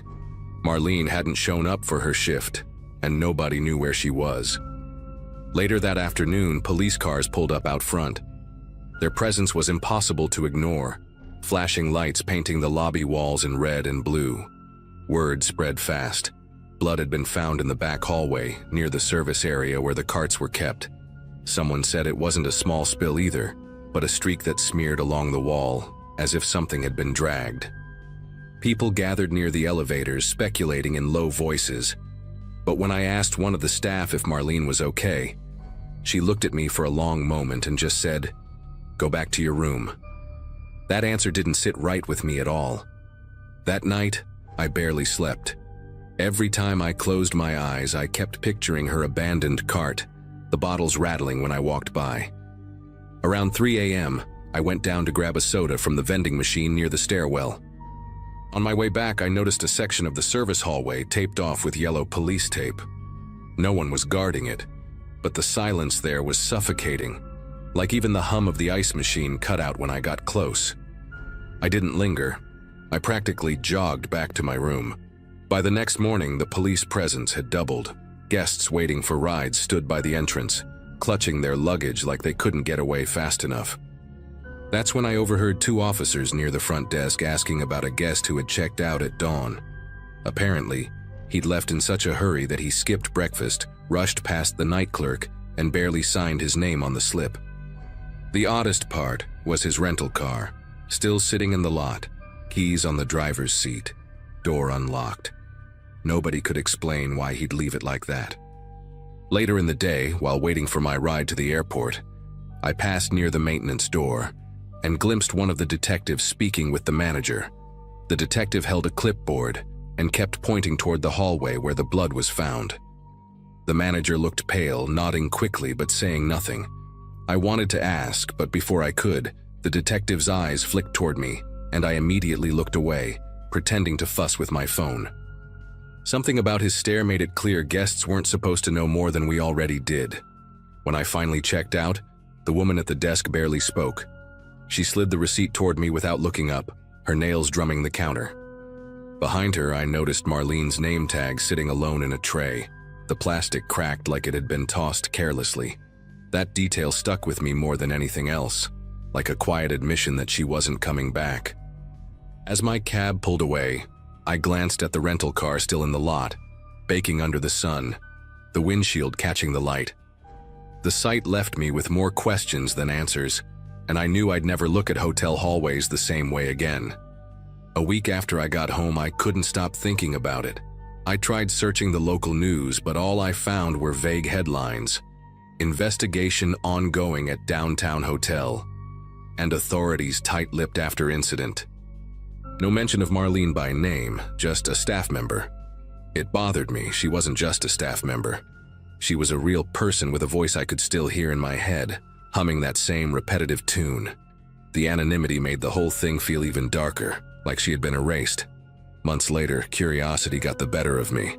I called the hotel pretending I was looking to book again, hoping maybe they'd slip some detail. The woman on the phone hesitated when I asked if Marlene still worked there.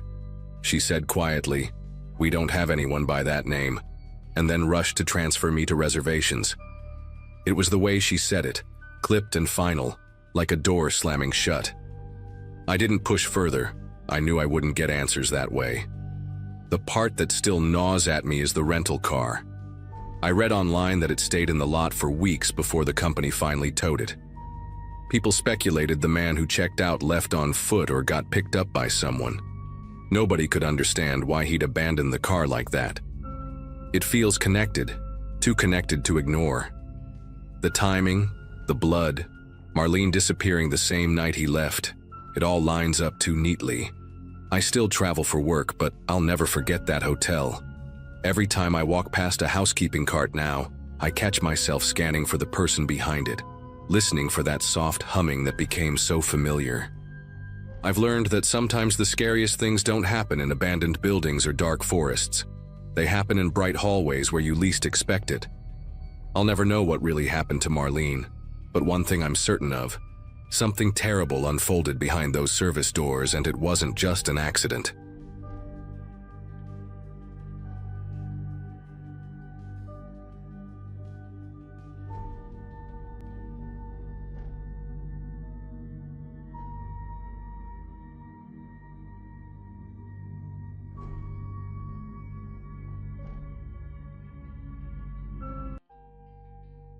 Hello everyone. Before we start, make sure to like and subscribe to the channel. And leave a comment with where you're from and what time you're watching. That way, YouTube will keep showing you stories just like this one. Now, let's begin. October in Colorado gets dark earlier than people expect, and by 4:30 that Thursday afternoon, shadows were already stretching across our kitchen floor when I got home from school.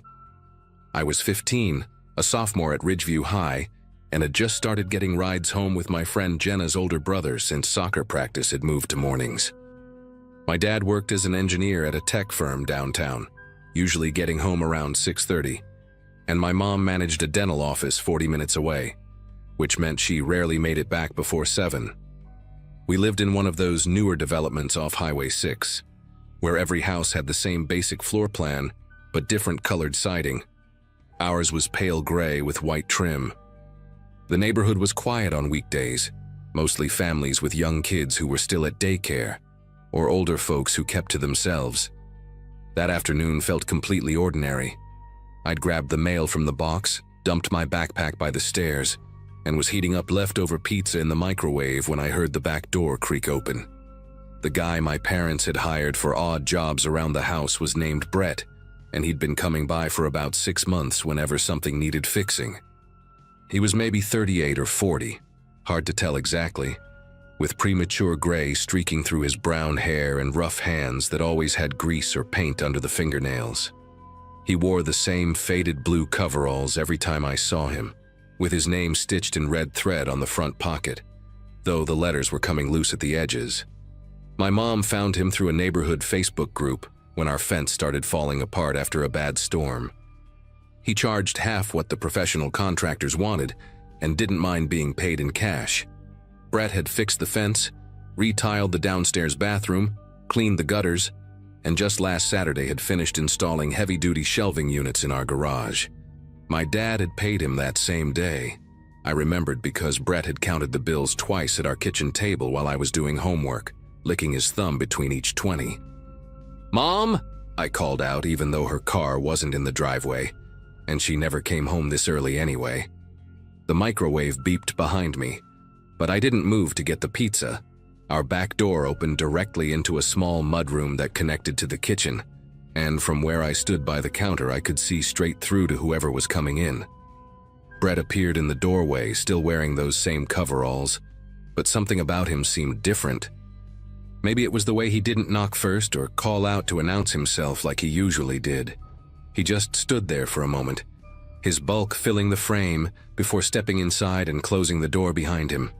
The automatic porch light hadn't turned on yet, so his face was partially shadowed, but I could see he was carrying his old red toolbox, the one with the broken latch that he had to hold closed with his hand. "Hey there, kiddo," he said, using that nickname I'd always hated but never corrected him about. His voice sounded thicker than usual, like he'd been sleeping or maybe drinking, though it was hard to tell. "Didn't mean to startle you. Left my good drill in the garage on Saturday, the DeWalt one. Your folks said I could swing by and grab it whenever." That might have been true, except my parents were meticulous about communication, and they always texted me if someone was stopping by when I'd be home alone. I pulled out my phone to check, but there were no messages from either of them. Brett was already walking through the kitchen toward the door that led to the garage, his work boots leaving faint dirt prints on my mom's clean floor. The way he moved seemed too casual, too comfortable, like he belonged here. I followed him to the garage door, keeping my phone in my hand. "I can get it for you," I offered, trying to sound normal even though my mouth had gone dry. "Just tell me where you left it." Brett turned the doorknob but didn't open the door yet. He shifted his weight from one foot to the other, and I noticed a smell coming off him. Not alcohol exactly, but something sharp and chemical, like paint thinner or gasoline. His toolbox made a metallic rattling sound as he adjusted his grip on it. "Nah, I got it. Might be a few other things I left too. Been doing so many jobs lately, hard to keep track of all my tools." He opened the door and flicked on the garage light, but instead of going straight to the shelves he'd installed, he stopped and scanned the space slowly, like he was memorizing it.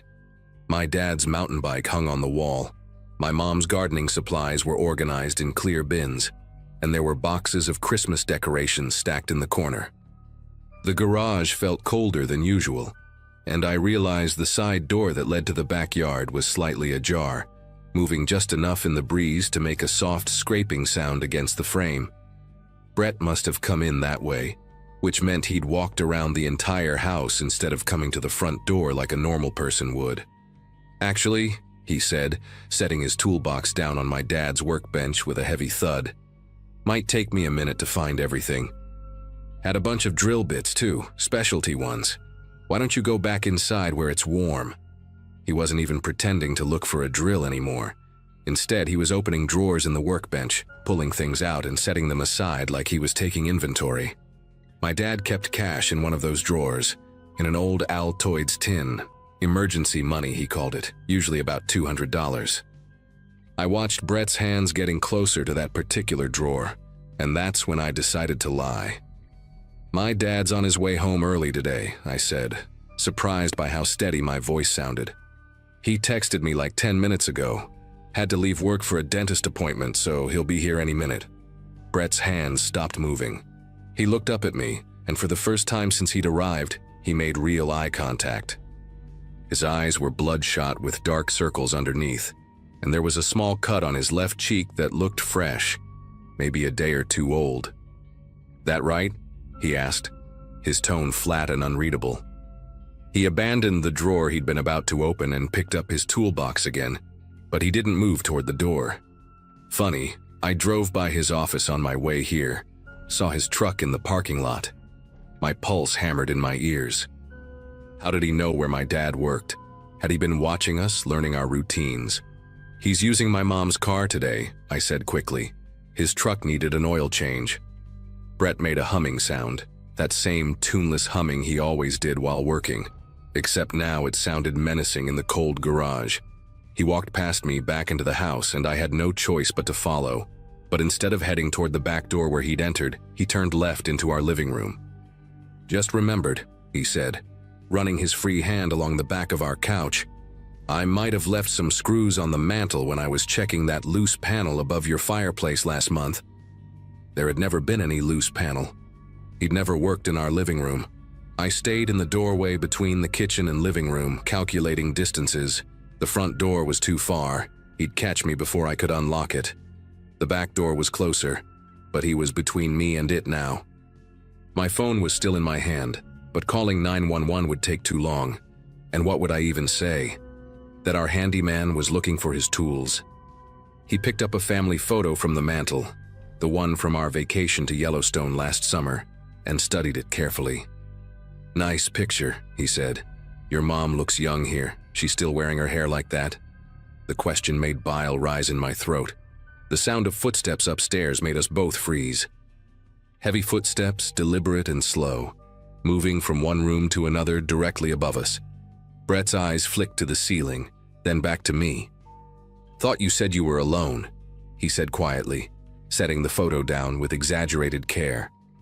My mind raced. I knew nobody was upstairs. I'd been home for 20 minutes and would have heard someone.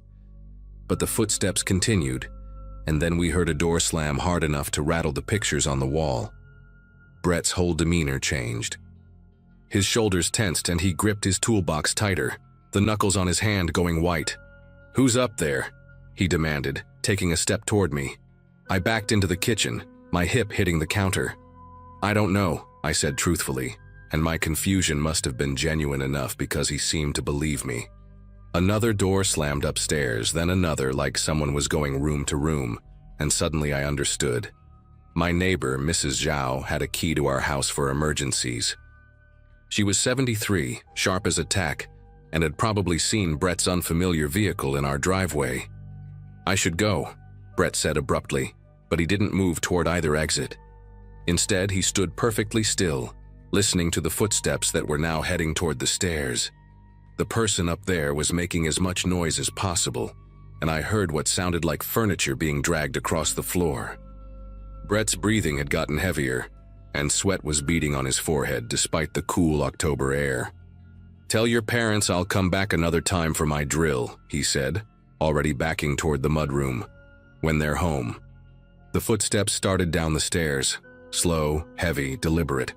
Each step creaked loudly, which was strange because our stairs never creaked. Brett didn't wait to see who it was. He turned and walked quickly through the kitchen, his toolbox banging against his leg. I heard the back door open and close and then the sound of feet running across our backyard. I stayed pressed against the kitchen counter, afraid to move, as the footsteps reached the bottom of the stairs. Mrs. Zhao appeared in the doorway, holding my old aluminum baseball bat from middle school in one hand and her phone in the other. Her usually neat silver hair was disheveled and she was breathing hard from rushing over. "I saw him creeping around the side of your house," she said, her voice shaky but determined. "Called the police already. They're on their way." She'd been watching from her kitchen window while making her afternoon tea. Saw Brett trying the side gate first, then walking around to the back. What really alarmed her was that she'd seen him sitting in his van at the end of our street for almost an hour before he approached the house, just watching.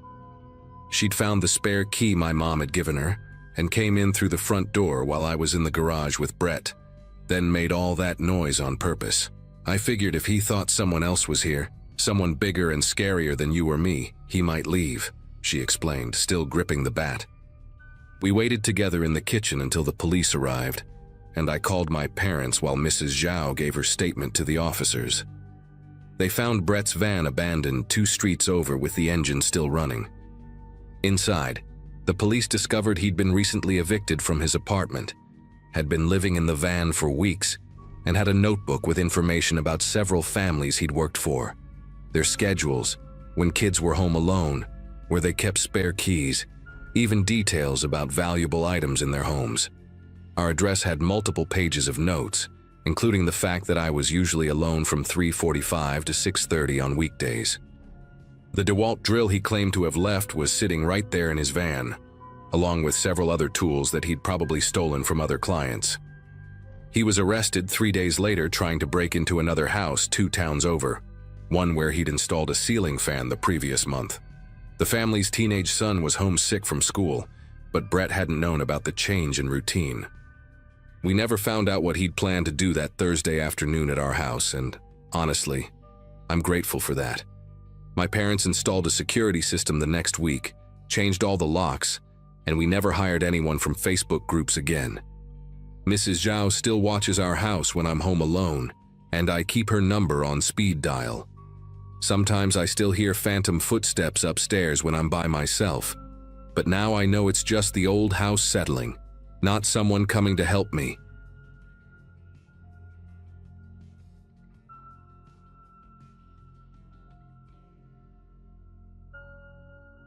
Living alone in a duplex in suburban Milwaukee wasn't supposed to be permanent. I'd moved there in August 2018 after my divorce, just needing something cheap and quiet while I figured out my next move. The place was nothing special. Beige walls, outdated kitchen, one of those sliding glass doors to a tiny backyard that I never used. I was working nights at a warehouse back then, which meant I slept during the day and spent most evenings just killing time before my shift. The neighborhood was boring in the best way possible. Families with kids, retired couples who kept their lawns perfect, everyone minded their own business. That Tuesday in early September started like any other day off. I'd woken up around 3 p.m., made some coffee, and realized I needed to grab a few things from the 7-Eleven about 4 blocks away. The convenience store run should have taken 10 minutes, tops. I parked in the nearly empty lot and was walking toward the entrance when these 2 guys came out.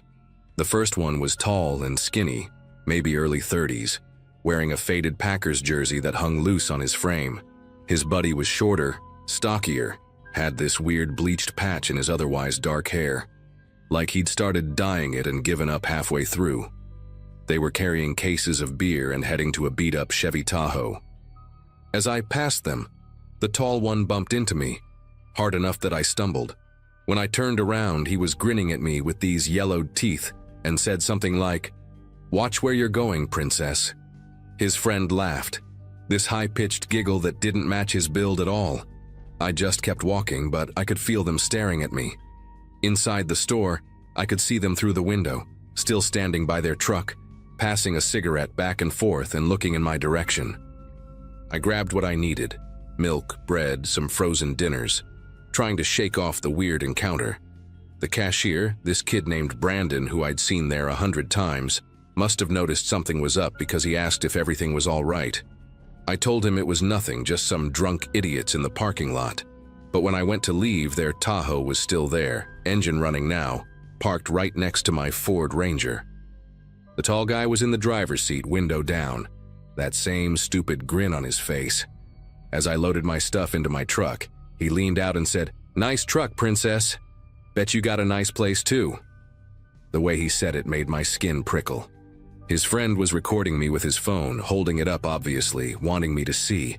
I didn't respond, just got in my truck and backed out carefully, watching them in my rearview mirror the whole time. They followed me for about 2 blocks before turning off onto a side street. I took a longer route home just to be safe, circling through the neighborhood twice before pulling into my driveway. The rest of the afternoon was normal. I made dinner, did some laundry, called my brother in Phoenix to talk about nothing important. By the time it got dark around 7:30, I'd almost forgotten about those guys. I settled into my recliner to watch the Brewers game, had a couple beers, was actually starting to relax. My living room faces the front of the house with these thick blinds I usually kept closed at night. The TV was the only light on, casting those flickering shadows you get during night games. Around 10:45, bottom of the 8th inning, I heard a car door slam somewhere close. Not unusual. My neighbor Paul worked odd hours too. But then I heard footsteps on my driveway. Slow, deliberate footsteps on the gravel, like someone trying to be quiet but not quite managing it. I muted the TV and sat perfectly still, listening. The footsteps stopped right outside my front window. My heart was hammering so hard I could hear it in my ears. Through a tiny gap in the blinds, I could see 2 figures on my driveway. The street light at the end of my driveway lit them up just enough. It was them, the tall one and his buddy with the bleached patch. They were both wearing dark gloves now, the rubber kind you'd wear to wash dishes. The tall one was looking at my front door while the shorter one was scanning the windows.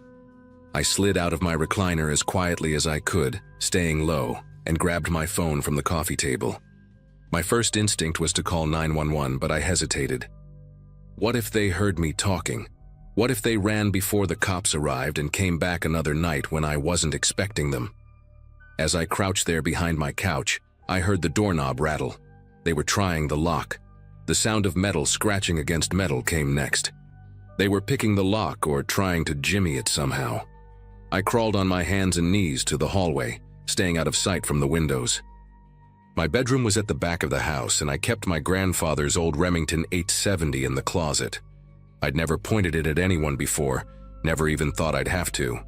As I grabbed it and checked that it was loaded, I heard them talking outside, their voices muffled but clear enough. The short one was saying something about checking the back door. That's when real panic set in. The sliding glass door in my kitchen had a flimsy lock that barely worked. If they went around back, they'd be inside in seconds. I positioned myself at the corner of the hallway, where I could see both the front door and the kitchen. The gun felt heavy and cold in my sweaty hands. Through the kitchen, I could see a flashlight beam sweeping across my backyard. I heard the sliding door handle jiggle, then that distinctive sound of someone trying to force it up and over the track. My mouth went completely dry. I pumped the shotgun once. That unmistakable cha-chunk sound echoed through the quiet house. Everything stopped. The flashlight beam froze, pointing at my kitchen floor through the glass. For maybe 10 seconds, nobody moved. Then I heard rapid footsteps running along the side of my house back toward the front. I rushed to the living room window and peeked out just in time to see them sprinting to their Tahoe. The tall one looked back at my house once before jumping in. They peeled out so fast they left rubber marks on the street that were still there weeks later. I stood there for probably 5 minutes, gun still raised, waiting to make sure they were really gone. My whole body was shaking with adrenaline. When I finally felt safe enough to move, I called 911 and turned on every light in the house. The cops showed up about 15 minutes later. 2 officers who looked barely older than the cashier at 7-Eleven. They found pry marks on my front door and footprints all around my property. The back door showed clear signs someone had tried to force it. One officer, Officer Nowak, took pictures while his partner asked me questions. I told them about the encounter at the store, described the men, even mentioned the filming. Nowak said they'd check if the 7-Eleven had security footage. They stayed for about an hour, told me to consider getting better locks, maybe a security system. After they left, I dragged my recliner into my bedroom and sat there until sunrise with the shotgun across my lap. I called in sick to work. There was no way I was leaving the house that night. Around 6 a.m., I finally dozed off for a couple hours. When I woke up, I immediately went online and ordered new deadbolts, a security camera system, and motion sensor lights. The next few days were rough. I'd jump at every little sound, check the locks constantly, look out the windows every few minutes. I installed the new deadbolts myself, spent a whole Saturday setting up the cameras and lights. Paul from next door saw me up on a ladder and came over to help. When I told him what happened, he mentioned he'd seen a Tahoe driving slowly past our houses a few times that week before the attempted break-in. Said he didn't think much of it at the time, figured someone was lost. That detail made me sick to my stomach. They'd been planning this, watching my routine, knowing when I'd be home alone. I started parking my truck in different spots, varying when I left for work, being hyper-aware of any vehicle that seemed to be following me. The paranoia was exhausting. I'd check the camera feeds obsessively on my phone during work breaks, sometimes calling in favors with coworkers to drive by my house during their lunch breaks, just to make sure everything looked normal. About 2 weeks later, Officer Nowak called with an update. They'd arrested both men after they tried to break into another house 3 neighborhoods over. The homeowner there had a German Shepherd that went absolutely ballistic when they tried the back door, woke up the whole family. The husband held them at gunpoint until police arrived. Turns out they had a whole operation going. They'd stake out houses, figure out when people were alone, then break in looking for electronics, cash, prescription drugs. The tall one was named Robert Henley, had a record going back years for burglary and assault. His partner was Vincent Russo, mostly petty theft before this. They found videos on Russo's phone of at least 12 different houses, including mine. The prosecutor said I'd probably have to testify if it went to trial, but both ended up taking plea deals. Henley got 3 years, Russo got 18 months. Even with them locked up, it took months before I could sleep properly again. I'd still wake up at every creak, every car door, every dog bark in the neighborhood. I ended up getting a dog myself, a rescue pit bull mix named Brutus who barks at everything and sleeps at the foot of my bed. Funny thing is, he's actually a total softie, scared of the vacuum cleaner and loves belly rubs, but he makes me feel safer. I stayed in that duplex for another year before finding a better place, a second-floor apartment with only one entrance and a doorman. Some people think I overreacted, that I should have just called the cops right away that night instead of grabbing the gun. Maybe they're right. But when you're alone in your house and you hear someone trying to break in, someone you know has been watching you planning this, your brain doesn't exactly work through all the rational options. You just react.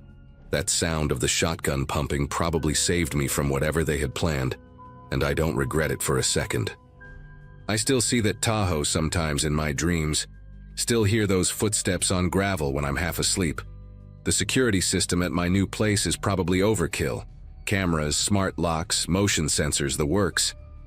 But it helps me sleep.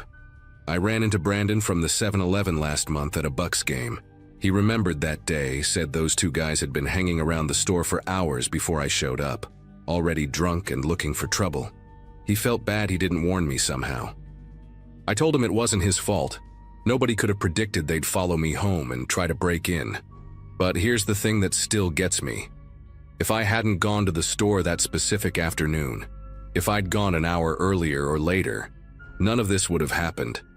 They picked me randomly, just wrong place, wrong time. That's what keeps me up sometimes. How quick your whole sense of safety can disappear just because you needed milk and bread on a Tuesday afternoon.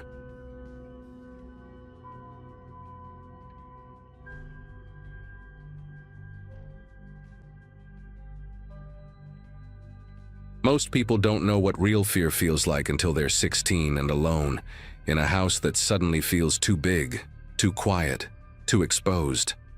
It was a Saturday afternoon in early June 2016, one of those lazy summer days where the heat makes everything move in slow motion.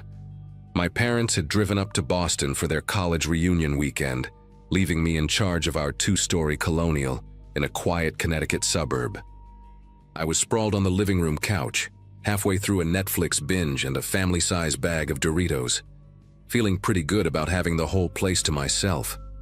The air conditioning hummed steadily, drowning out most of the neighborhood sounds, and I remember thinking how perfect everything was.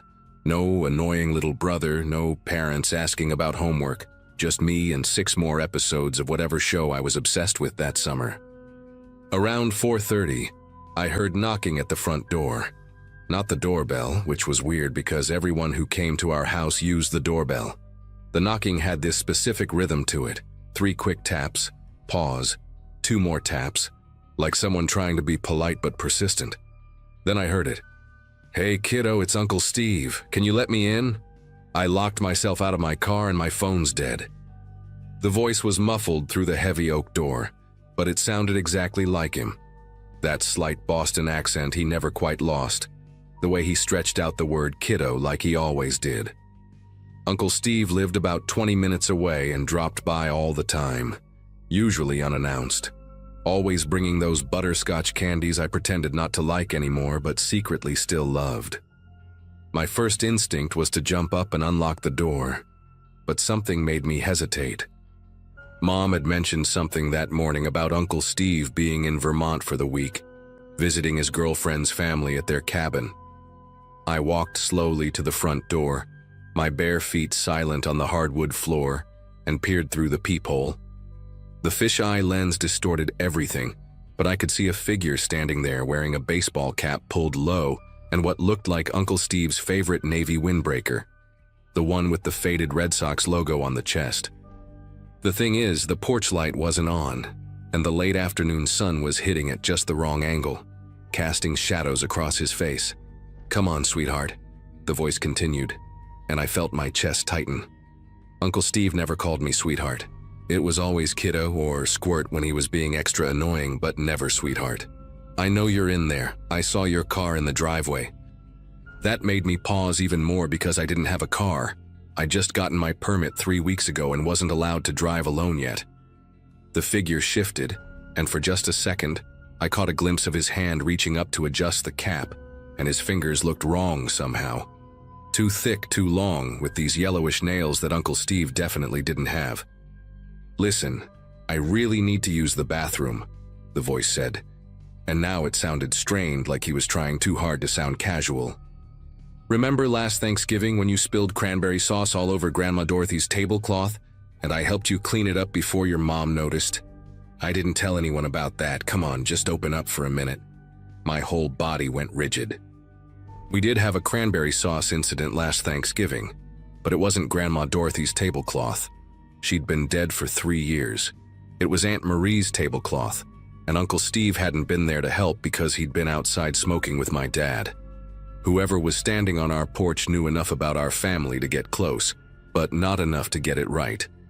I backed away from the door, my heart hammering so hard I could hear it in my ears, and grabbed my phone from the coffee table. The knocking came again, harder this time, more insistent. "I can hear you moving around in there. Don't be rude to your uncle." My fingers fumbled with the phone as I tried to call my mom, but the call went straight to voicemail. She'd warned me the reunion venue had terrible reception. Dad's phone did the same thing. I thought about calling 911, but what would I even say? There's someone at my door pretending to be my uncle. The knocking turned into pounding now, making the decorative wreath on the door shake. "All right, I didn't want to worry you, but I think I'm having a medical issue here," the voice said, and suddenly it sounded weaker, breathless. My chest, "It's those pills I forgot to take. You remember I have that heart condition, right? The one we found out about after I collapsed at your birthday party?" Another lie. Uncle Steve did have a heart condition, but he found out about it during a routine physical, not at any birthday party. This person had pieces of truth mixed with complete fabrications, like they'd been studying our family from a distance, collecting fragments of our lives. I texted my mom. "Someone at door saying they're Uncle Steve, but it's not him." What do I do? The typing bubbles appeared and disappeared several times, but no message came through. The pounding stopped abruptly, and the silence that followed was somehow worse. I crept to the living room window and carefully pulled back the curtain just enough to see the porch. The figure was walking around the side of the house now, heading toward the backyard. Our back door was glass. Those French doors my mom loved because they let in so much light, but they had this flimsy lock that my dad kept saying he'd reinforce but never did. I ran to the kitchen, my socks sliding on the tile, and saw him standing there on the deck, his face pressed against the glass. In the clearer light, I could see him properly for the first time. He had Uncle Steve's general build, that same stocky frame, but his face was all wrong.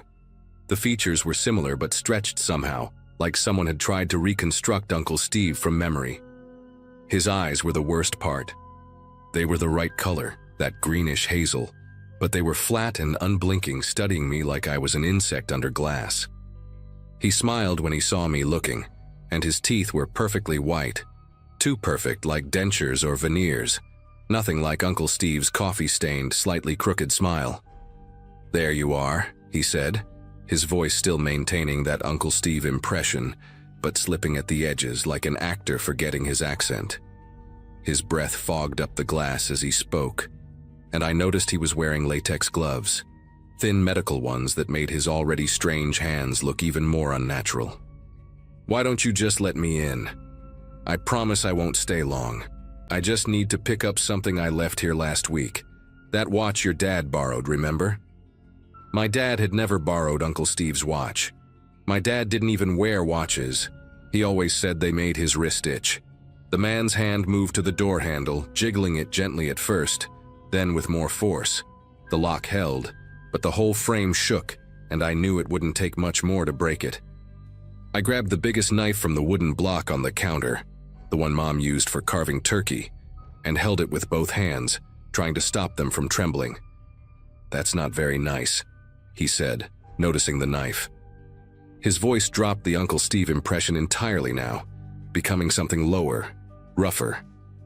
"I just want to come in and talk." I heard something then that made every muscle in my body lock up, the sound of breaking glass from upstairs.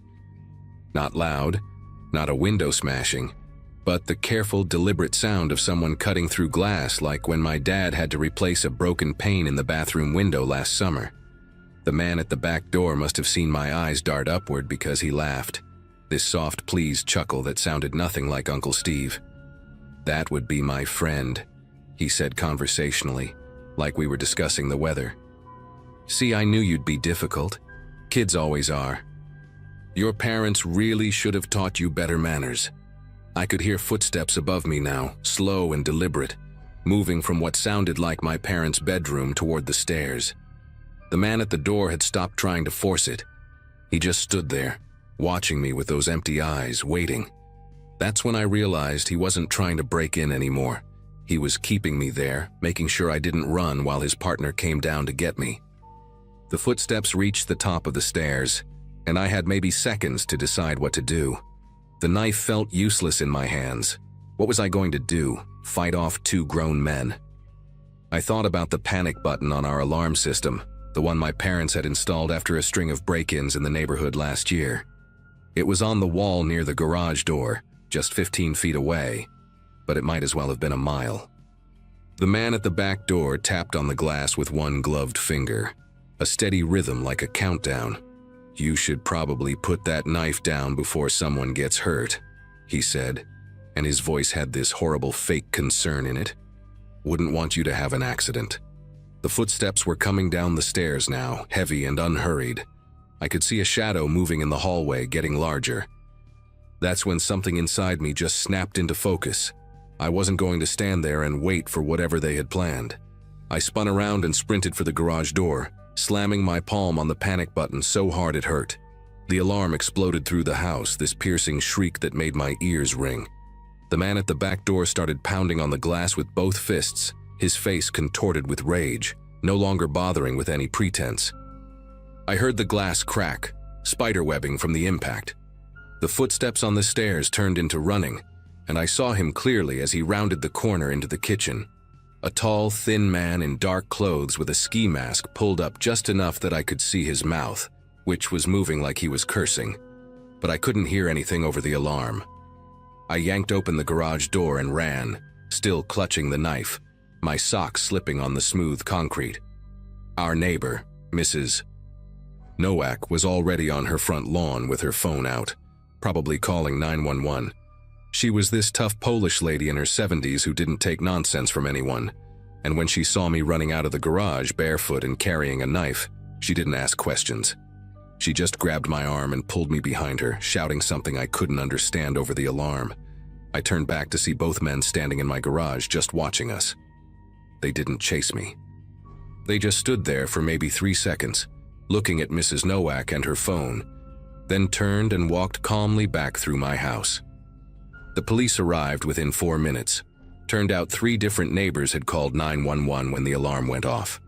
They found the house empty, but the back door glass was cracked, and there was a perfect circular hole cut in my parents' bathroom window, the edges smooth like it had been done with professional tools. Nothing was taken, which somehow made it worse. The detective who interviewed me, a woman named Ferretti with kind eyes and gray streaks in her black hair, told me I'd done everything right. She said the men had probably been watching our house, knew my parents' car was gone, knew about Uncle Steve being away, maybe from social media, maybe from just observing. They'd gathered enough information to make their story believable, counting on a teenager being too polite or confused to question someone claiming to be family. What really got to me was when she said they'd probably done this before, successfully, to other kids who hadn't noticed the little mistakes, who'd opened the door thinking they were helping a relative. The part that still keeps me up at night, even now, 6 years later, is what they found in our garbage can by the curb. There was a manila folder with printouts, Facebook photos of our family, including recent ones from my mom's page showing Uncle Steve at Easter dinner, notes about our schedules written in neat handwriting, and a list of family members with details about their relationships to us. But the worst thing was a photo of me walking home from school, taken with a long lens from across the street, dated 2 weeks before that Saturday. They'd been planning it for a while, studying us, waiting for the perfect opportunity. The police never caught them. The fingerprints on the folder didn't match anyone in the system, and the partial license plate Mrs. Nowak remembered led nowhere. My parents installed a whole new security system, cameras everywhere, reinforced doors, the works. But I never felt safe there again. We moved to Virginia the next year, and I still check every lock twice before bed. Still pause when someone knocks instead of using the doorbell. And I absolutely never ever open the door without seeing exactly who's there, no matter how familiar their voice sounds.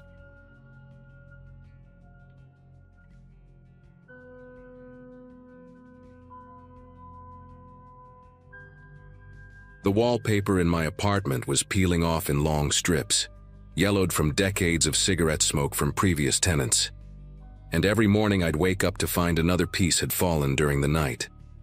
It was February 2022, and I'd been living in that rundown building on the outskirts of Detroit for about 3 months, working nights at a warehouse while trying to save enough money to move somewhere decent.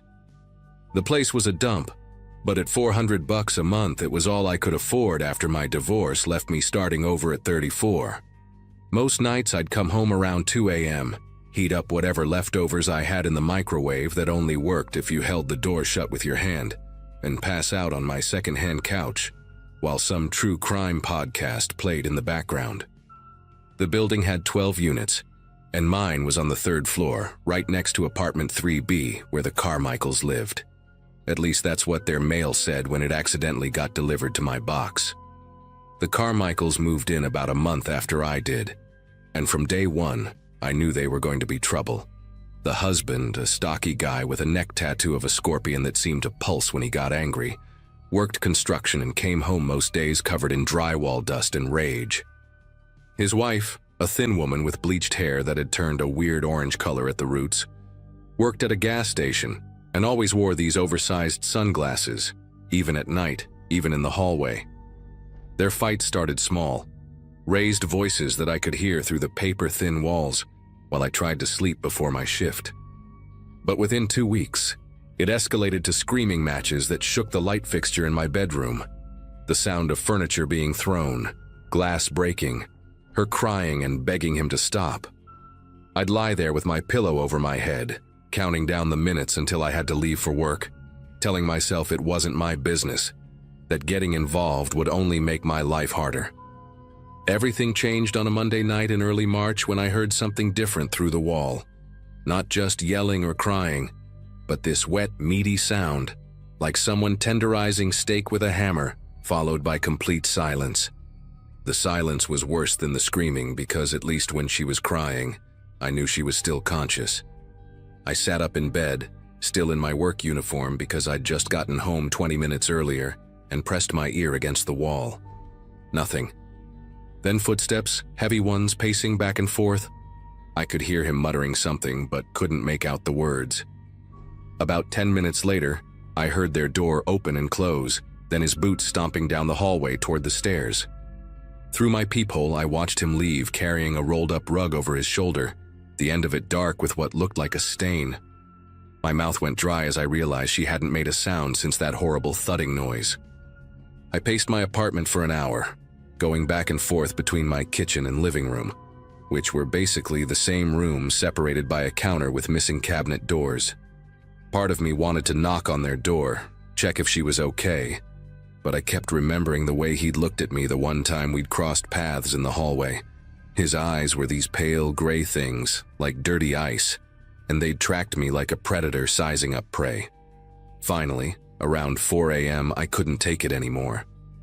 I grabbed my phone, went into my bathroom, the farthest room from their apartment, turned on the shower to mask my voice, and called 911. I told them I'd heard what sounded like domestic violence, that it had gone quiet suddenly, that I was worried someone might be seriously hurt. The dispatcher said they'd send someone to check it out, took my name and apartment number, told me to stay in my unit and wait for the officers to contact me if they needed a statement. The cops showed up about 30 minutes later, and through my peephole I watched 2 officers knock on the Carmichael's door. She answered, alive, thank God, wearing a turtleneck in March and keeping her face turned away from the hallway light. Even from my limited view, I could see her hands trembling as she held the door open just a crack. The officers talked to her for maybe 5 minutes, their voices low and professional, but she kept shaking her head, saying everything was fine, that her husband was at work, that she'd just dropped some dishes and that must have been what I heard. They asked if they could come in and look around, but she said no, that she had to get ready for her shift, and since they didn't have a warrant and she wasn't inviting them in, they left. One of them knocked on my door afterward, and I gave a statement about what I'd heard, but without her cooperation, they said there wasn't much they could do. The officer, a young guy with a mustache that looked like he'd drawn it on with a pencil, handed me his card and told me to call again if I heard anything else concerning. I tried to go to sleep after that, but I kept thinking about the way she'd stood in that doorway, angled so we couldn't see the left side of her face, the way her voice had sounded hollow when she'd insisted everything was fine. Around noon, I woke up to the sound of their door slamming so hard that one of my picture frames fell off the wall and shattered on the floor. Through the wall, I could hear him screaming, calling her a stupid bitch, asking her if she thought she was clever, if she thought he wouldn't find out. Then I heard my name. He was yelling my full name, which he must have gotten from the cops or maybe from our mailboxes downstairs, saying I needed to mind my own fucking business if I knew what was good for me. The walls in that place were so thin that I could hear him punching something. The wall, maybe, or a door, and with each impact, I could feel the vibration through my floor. This went on for 20 minutes before everything went quiet again. But it was that dangerous kind of quiet, like the air before a tornado. I had to leave for work at 5 p.m., and I'll be honest, I was terrified to step out of my apartment. I stood at my door for 5 minutes with my hand on the deadbolt, listening for any sound from the hallway. When I finally got the courage to leave, I practically ran to the stairwell, taking the steps 3 at a time. But nothing happened. Their door stayed closed, the hallway stayed empty, and I made it to my car, a beat-up Ford Focus with a driver's side door that you had to lift while closing, without incident. All through my shift that night, I kept checking my phone, half expecting to see a text from my landlord saying my apartment had been broken into or burned down. But there was nothing. When I got home at 2:30 a.m., the building was dead quiet. I could see light coming from under the Carmichael's door, and I could hear a TV playing, but that was it. I went into my apartment, locked the deadbolt, put a chair against the door for good measure, and tried to convince myself that maybe he just needed to blow off steam, that it was over now. That's when I heard the pounding on my door. Not knocking, pounding, like someone hitting it with the side of their fist. 3 heavy blows that made the chair I'd propped against it jump. Stood there in my living room, still in my work clothes, not moving, not breathing, hoping whoever it was would think I wasn't home. The pounding came again, harder this time, and I heard the wood around my deadbolt crack slightly. Then silence. I crept toward the door, trying not to make the floorboards creak, and looked through the peephole. The hallway was empty, but the light bulb that usually illuminated the area right outside my door had been unscrewed just enough to leave my doorway in shadow. I stood there with my eye pressed to the peephole for probably 10 minutes, waiting for movement, for any sign of who had been there. That's when I noticed it. A white envelope on the floor that had been slid under my door while I was looking through the peephole. I didn't want to pick it up. Every instinct told me to leave it there, to pretend I hadn't seen it, maybe even to call the cops again. But curiosity won out, the way it always does when you know you shouldn't do something. I bent down, grabbed the envelope by its corner like it might explode, and brought it into the kitchen where the light was better. My name was written on the front in block letters with a black Sharpie, the kind of deliberately anonymous writing that made my chest tight with dread. Inside was a single brass key, looked like a house key, well worn with scratches along the teeth, and a folded piece of notebook paper. The paper had those frayed edges where someone had ripped it out in a hurry. When I unfolded it, there were just 11 words written in the same block letters. "We can come in any time. Next time you won't hear us." My legs actually gave out, and I had to sit down on my kitchen floor, right there next to the garbage can that smelled like old Chinese takeout. The key was identical to my apartment key. Not similar, identical. Same brand, same wear pattern on the head where years of use had rubbed away the brass plating. I compared them side by side under the kitchen light, and they were perfect matches, down to a tiny nick on the 3rd tooth that I'd noticed when I first moved in. Someone had made a copy of my key. The only people who should have had access to it were me and my landlord, Mr. Garrison, a 70-year-old man who lived in Florida and only communicated through his property management company. But then I remembered, about 2 weeks earlier, I'd lost my keys at work. They'd fallen out of my jacket pocket somewhere in the warehouse, and I'd spent my entire lunch break looking for them. Eventually found them by the loading dock, figured they'd slipped out when I was moving boxes.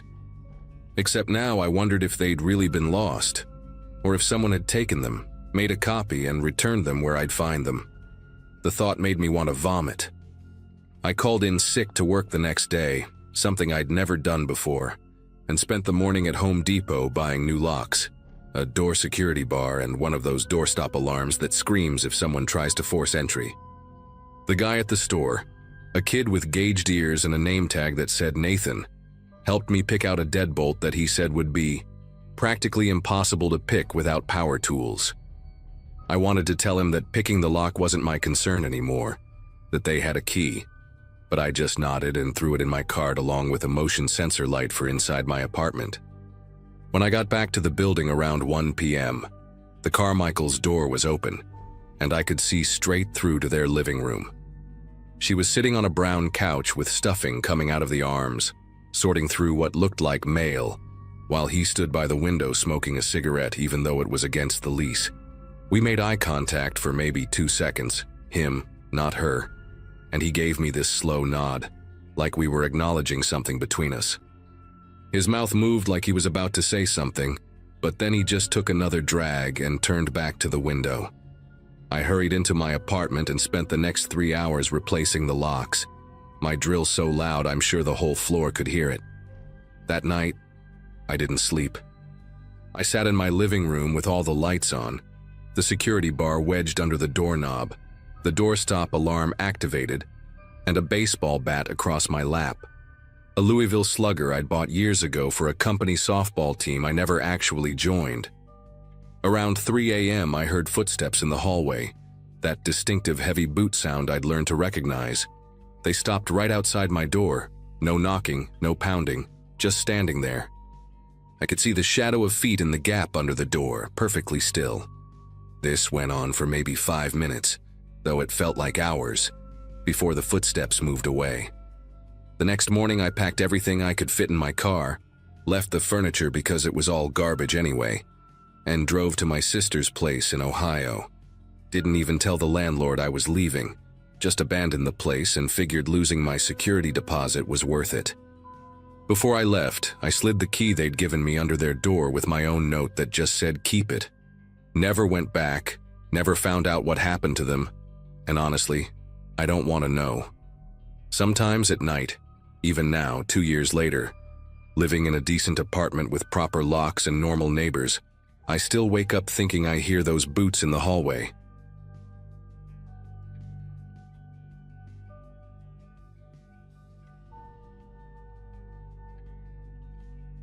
Living alone for the first time hits different when you're 20, and convinced nothing bad can happen to you. I just moved into this cramped studio apartment near campus in early May 2023, one of those old brick buildings from the 50s with radiators that clanged all night, and windows painted shut from decades of careless landlords. The place wasn't much, just 400 square feet with a kitchenette that barely fit a microwave and a bathroom where you could touch both walls at once, but it was mine. That Saturday afternoon I was sitting cross-legged on my second-hand futon, laptop balanced on my knees trying to finish a paper on Victorian literature that was due Monday morning. The building was eerily quiet, which wasn't unusual for weekends when most students went home or partied elsewhere. I actually preferred it that way. The silence helped me focus, and I'd made myself a huge mug of that vanilla chai tea my roommate from freshman year had gotten me hooked on. The knock came around 3:30, 3 solid raps that made me jump and nearly spilled tea all over my keyboard. I wasn't expecting anyone.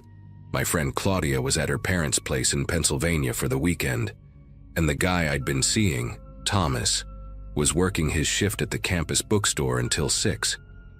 Through the peephole, I saw a man I didn't recognize, probably mid-40s, wearing a navy jumpsuit with what looked like a name patch sewn on the chest.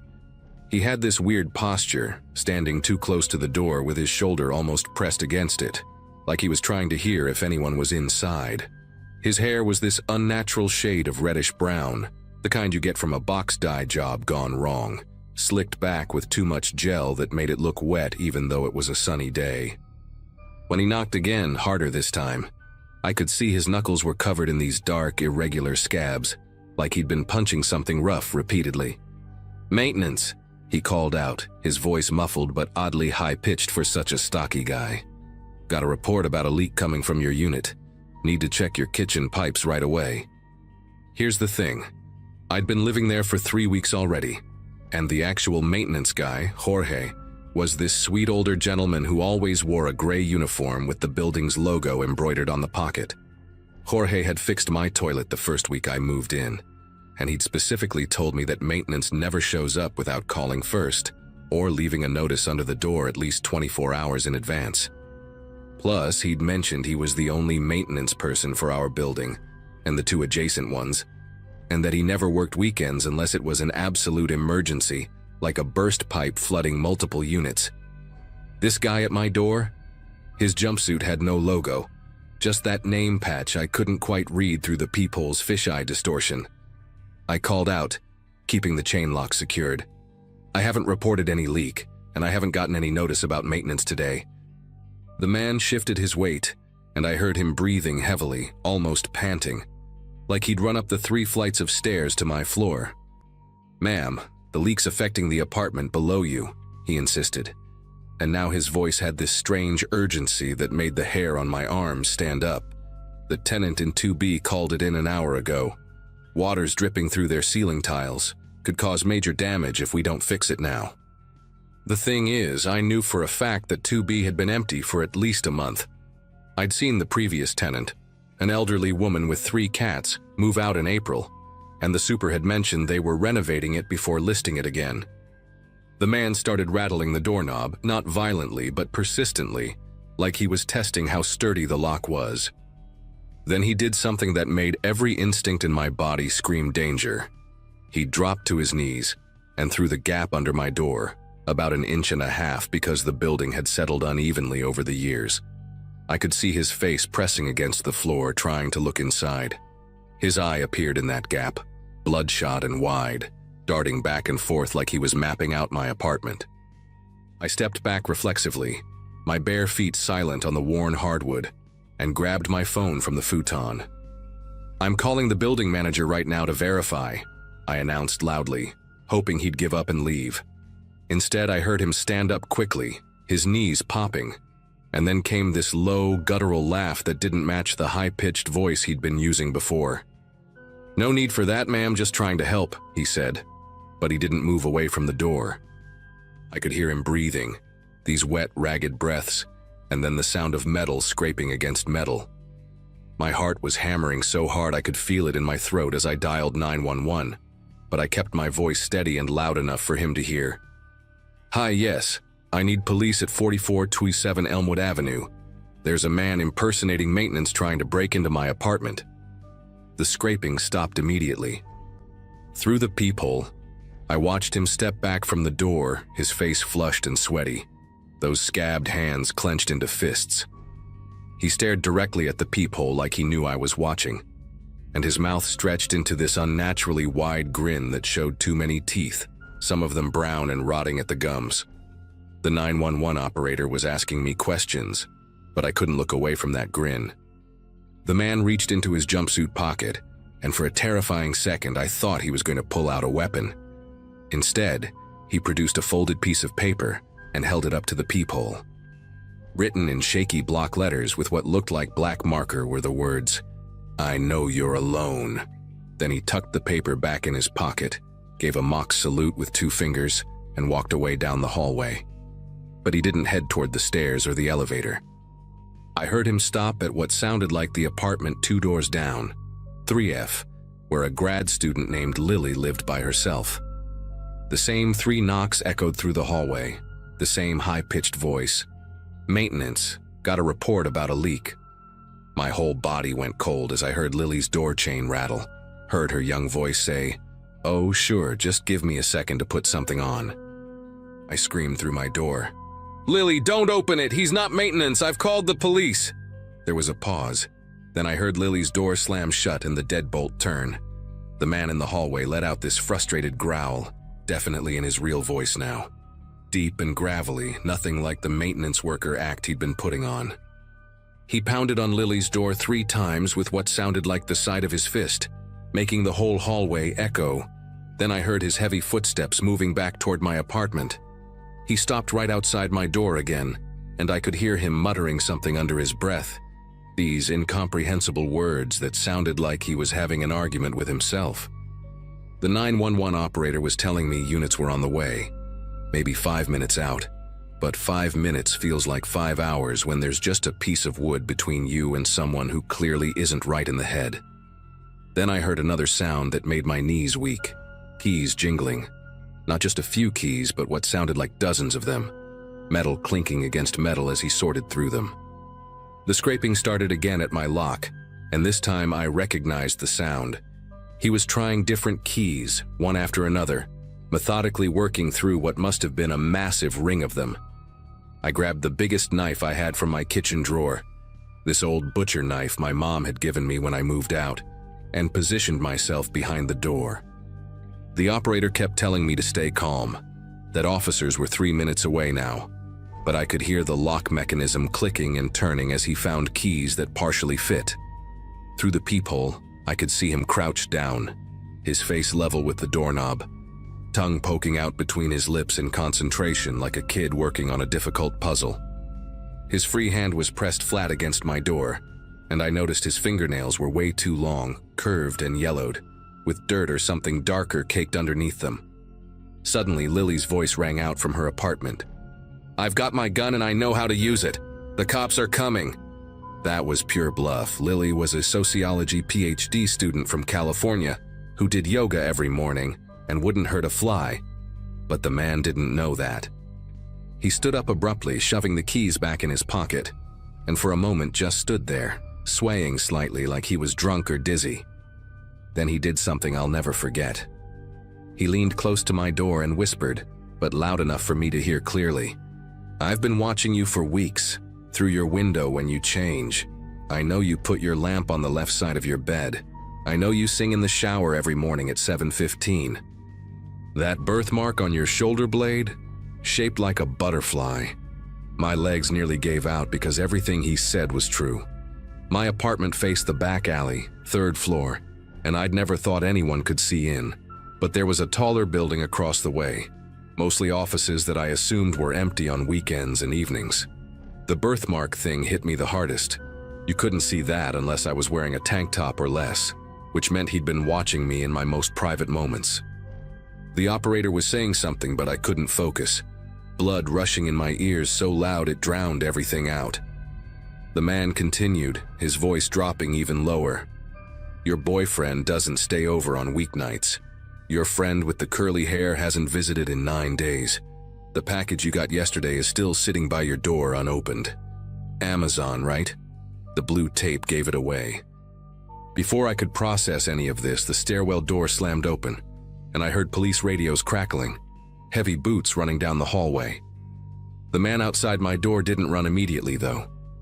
He stood perfectly still for maybe 3 seconds, then bent down one more time to the gap under my door. This time, he slid something underneath. A Polaroid photograph.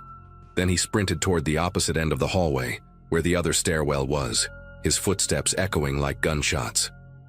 I heard the officers shouting, heard them pursuing him, their radios going crazy with updates and coordinates. I didn't move to pick up the photo right away, just stood there gripping the knife, waiting until an officer knocked and identified himself, showing his badge through the peephole. When I finally opened the door, my legs were shaking so bad, I had to lean against the wall. The officer, a young guy who looked like he could have been in one of my classes, asked if I was hurt, but I just pointed at the Polaroid on the floor. We both looked down at it, and I felt bile rise in my throat.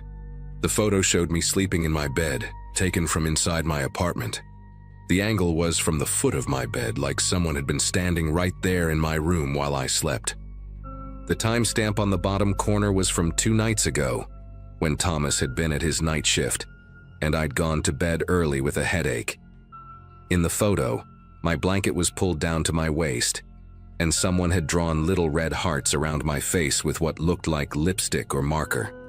The officer immediately called for backup to search my apartment, and within minutes, they found how he'd been getting in. The maintenance closet in the hallway had an access panel that connected to the ventilation system, and one of the grates in my bedroom ceiling had been carefully unscrewed and replaced multiple times, judging by the scratches on the screws. They found more Polaroids in that maintenance closet, dozens of them, not just of me, but of Lily, of the girl who lived in 3C, even some of Mrs. Chen from the 1st floor. Pictures of us doing normal things, cooking, watching TV, studying, sleeping. All taken from inside our apartments. The closet also had a makeshift bed, empty food containers, and a notebook filled with our schedules, habits, and personal details written in that same shaky handwriting from the note he'd shown me. They caught him 3 blocks away, trying to jimmy open a window to another apartment building. Turned out his name was Gordon Briggs, a former maintenance worker who'd been fired from a building management company 8 months earlier for inappropriate behavior toward female tenants. He'd kept copies of master keys from dozens of buildings he'd worked in over the years, and had been living in maintenance rooms and vacant apartments across the city, watching women through vents and gaps in the infrastructure that nobody ever thinks about.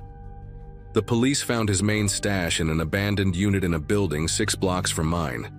Hundreds more photos, pieces of mail he'd stolen, even some clothing items. I had to identify a sweater I thought I'd lost at the laundromat.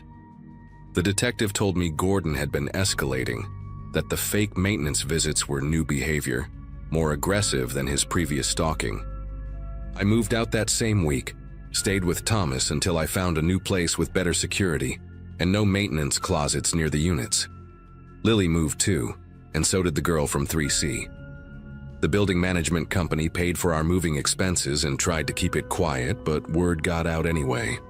Last I heard, the building was half empty and up for sale.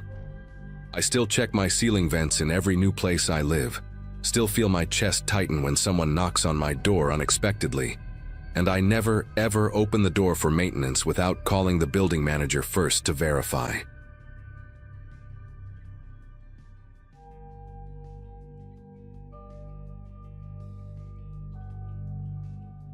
Last winter was when everything started getting weird at my duplex in Albany. I was 23, fresh out of college, working nights at a warehouse just to make rent on this cramped place I'd found through Craigslist. The building was old, probably from the 1940s, with those thin walls where you could hear everything. Footsteps, conversations, even someone brushing their teeth next door. My neighbor, Walter, was this quiet guy in his 50s who worked some kind of office job downtown. We'd exchange maybe 3 words a month in the shared laundry room downstairs, usually just him asking if the dryer was free, while adjusting his thick-rimmed glasses that always seemed to have fingerprint smudges on them. The first time I noticed my door unlocked, I figured I'd just been exhausted from my shift and forgotten to turn the deadbolt properly. You know how your brain plays tricks when you're running on 4 hours of sleep and gas station coffee. But then it happened again 3 days later. Came home around 7 in the morning after a particularly brutal night unloading trucks, and the door pushed open without me even using my key. Nothing was missing, nothing moved, just that sick feeling in my gut that someone had been in my space. Started taking pictures of how I left things. The angle of my coffee mug on the counter, the way my shoes lined up by the door, even the position of my TV remote on the couch arm. For about 2 weeks, nothing else happened. I'd almost convinced myself I was being paranoid. Maybe the lock was just worn out. Maybe the door frame had warped from the cold. Then came that Thursday night. I'd called in sick to work because I'd been throwing up all day, probably from some sketchy Chinese takeout I'd grabbed the night before. Around 9:30, I was lying on my couch watching some mindless reality show when I heard it. The distinct sound of my refrigerator door opening. Not the hum of it running, but that specific suction sound when the seal breaks. I muted the TV immediately, and there it was again. The clink of glass bottles shifting in the door shelf. Walter was in my kitchen. I could see his silhouette from where I was lying, illuminated by the fridge light. He was wearing what looked like pajama pants and a faded blue t-shirt with some kind of company logo on it. The strangest part was how casual he seemed, like he belonged there, carefully moving things around to reach something in the back. I sat up slowly, and he must have sensed the movement because he turned around, still holding my jar of strawberry jam. "Oh, hey there," he said, his voice steady and pleasant, like we'd bumped into each other at the grocery store. "Didn't think you'd be home tonight. Found your spare key in the laundry room last week. Figured we're neighbors, shouldn't be a big deal if I grabbed some sugar for my coffee." The thing is, I'd never had a spare key. Never made one, never hid one anywhere. My landlord had one copy, and that was it. But Walter was standing there holding my jam, waiting for an answer with this expression that wasn't quite a smile, but wasn't neutral either. Like his face was stuck between two emotions. I told him there was no spare key, that he needed to leave right now. He set the jam down on my counter really gently and pulled out a brass key from his pocket. "This one," he said, holding it up to the light. "Found it magnetized under the washing machine. Has your apartment number scratched right into it, see?" He stepped closer to show me, and I could smell his breath. Coffee and something medicinal, like cough syrup. I backed up toward my phone on the coffee table. Told him again to get out or I'd call the cops. Walter didn't move though. He just stood there in my kitchen doorway, tapping that key against his palm in this slow rhythm. "You work nights at the distribution center on Route 41, right? Must be exhausting. All alone here during the day, nobody checking on you." His voice stayed conversational, but the words made my skin prickle. "I've been meaning to return this key, honestly. Just kept forgetting. But since I'm here, mind if I get that sugar? I already started making my coffee next door and it's getting cold." The way he said it, like we were having a normal conversation about borrowing ingredients, while standing in my apartment at night, it was like talking to someone whose reality operated on different rules. I grabbed my phone and started dialing 911, but Walter just sighed like I was being unreasonable. "There's no need for that," he said, finally moving toward my front door. "I'll get my sugar another time, but you should really be more careful about where you leave your keys. Found this one so easily. Imagine if someone dangerous had picked it up instead." He opened my door using that brass key from the outside lock, proving it actually worked. Before leaving, he paused and looked back at me. "You should try sleeping during normal hours sometime. All that night work, irregular schedule, it's not healthy. I can hear you moving around at odd times through the walls, pacing, talking to yourself. The walls are thin, remember?" Then he left, closing the door quietly behind him. I called my landlord immediately, even though it was late. He sounded annoyed but confirmed he'd only ever made one spare key, which he still had in his office safe. When I insisted someone had copied my key, he said it was impossible. The locks were some special brand that required authorization from the manufacturer to duplicate. I changed the lock myself that night, went to the 24-hour hardware store and bought the most expensive deadbolt they had. Installed it right there at 2 in the morning, with YouTube tutorials playing on my phone. The old lock looked normal when I removed it. No scratches or signs of tampering. But I threw it in the dumpster outside anyway, along with that brass key Walter had left on my kitchen counter. 3 days passed without incident. I'd started sleeping with a baseball bat next to my bed and installed one of those doorstop alarms from Amazon. Then Monday came. I got home from my shift around 6:40 in the morning, exhausted from loading boxes all night. The new lock was still engaged. The doorstop alarm hadn't been triggered. Everything seemed fine. I made myself some instant oatmeal and crashed hard, not even bothering to shower. Woke up around 3 in the afternoon to the sound of my shower running. Not dripping, fully running like someone was in there. I grabbed the bat and crept toward the bathroom. The door was slightly open, steam seeping out into the hallway. Through the gap, I could see a figure behind my shower curtain, just standing there under the water, not moving at all. I kicked the door open and yanked the curtain back. It was Walter, fully clothed in khakis and a button-down shirt, just standing under the hot water with his eyes closed. When he opened them, he didn't even look surprised. "The water pressure is better in your unit," he said matter-of-factly, water streaming down his face. "Mine barely gets warm anymore. Landlord won't fix it." He stepped out of the shower, his clothes making wet squelching sounds against the tile. "How did you get in here?" I demanded, still gripping the bat. He reached into his soaked pocket and pulled out another key, this one silver and newer looking. "You really should check your ceiling tiles," he said. "The one above your bathroom, it's loose. Connects right to my bathroom through the crawl space. Been meaning to tell the landlord about that too." That's when I lost it. Started yelling at him to get out, waving the bat around. Walter just walked past me, dripping water all over my floor, and sat down on my couch like nothing was wrong. The wet fabric made this horrible squishing sound as he settled in. "You need to calm down," he said, wringing out his shirt sleeve onto my carpet. "We're neighbors. Neighbors help each other. I water your plant when you're at work, that spider plant by the window. You never water it enough. I make sure your mail doesn't pile up. I even killed those mice in your walls last month. You didn't even know you had mice, did you?" He was right. I hadn't known about any mice. But now I was thinking about all those times I'd come home to find things slightly different. My plant looking healthier, mail stacked differently, that faint smell of men's cologne I'd attributed to imagination. I told him I was calling the police right now, no more warnings. Finally, something shifted in his expression. He stood up from my soaked couch and walked to the door, leaving wet footprints across my floor.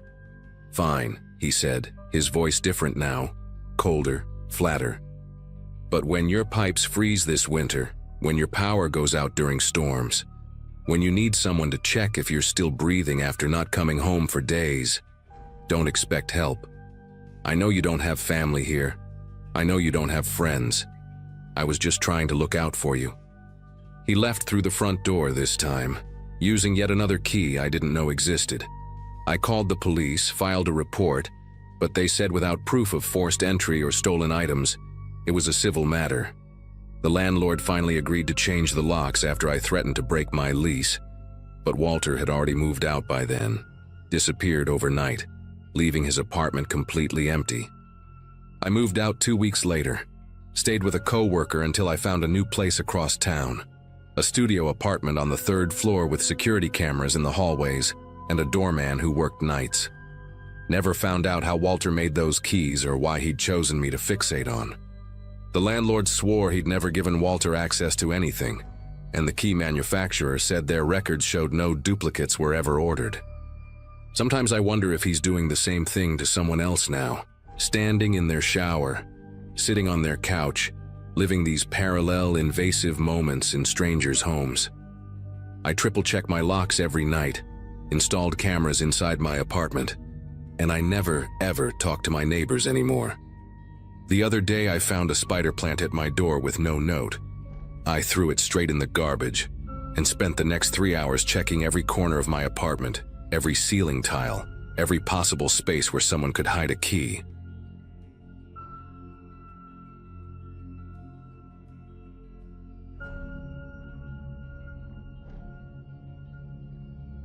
I'd been living in that small rental house for about 8 months, just me and my 6-year-old son, Caleb. It sat at the end of a quiet cul-de-sac in a suburb where nothing much happened. At least that's what I told myself when I signed the lease. My routine was predictable. Work, pick up Caleb from after-school care, dinner, homework, then bedtime around 8. That night, everything felt calm. The air was still. The street was quiet. And from my kitchen window I could see the faint glow of other houses settling into their own nightly routines. I had just finished reading Caleb his usual 2 bedtime stories when I heard the click from the backyard motion light. That sharp electrical pop the fixture makes when it flicks on was distinct enough that I paused mid-sentence. I brushed it off at first, probably a raccoon nosing around the trash bin, I thought, and went back to tucking the blanket around him. But the yard was fenced, and the bin was latched. Still, I didn't want him picking up on my hesitation, so I gave him a goodnight kiss and stepped quietly into the hallway. From the living room, I peeked through the blinds just enough to see the backyard. The bright cone of light illuminated the patchy grass and the worn wooden fence, casting sharp shadows from the lawn chairs I'd never gotten around to using. Nothing moved. The air was perfectly still. No wind to sway the tree branches, no flutter of leaves. I waited, holding my breath without realizing it, until the light clicked off again. Probably a bug, I told myself, though the thought didn't quite stick. I went back to the kitchen to clean up, but before I'd finished rinsing the plates, the motion light clicked on again. This time I moved faster, padding to the window with the blinds barely parted. The yard looked exactly the same as before. Still, silent, empty. It was just strange enough that a thin unease started creeping up the back of my neck. I told myself I'd ignore it unless it happened again.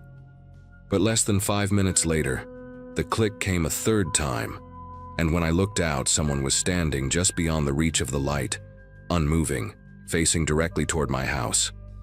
The figure stood just past the bright edge like it knew exactly where the sensor stopped seeing.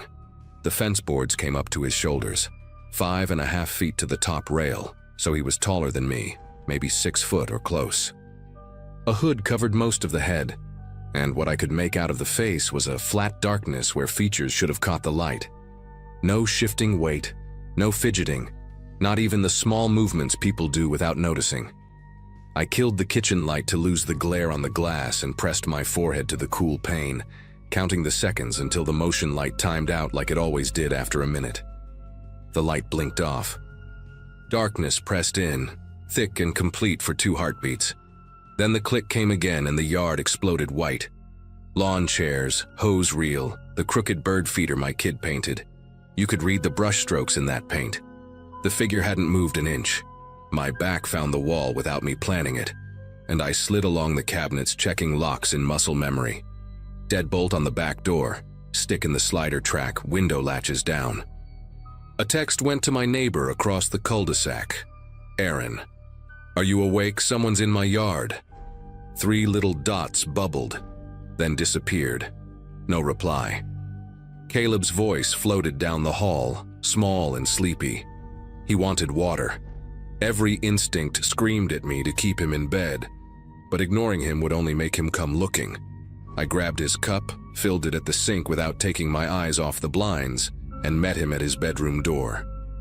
"Buddy, stay in bed, I'm handling a grown-up thing," I whispered, keeping my voice steady. As I tucked the blanket again, a soft scrape, grit grinding under a shoe, carried from the side yard where the gravel path runs to the gate. The light cycled off, then on again.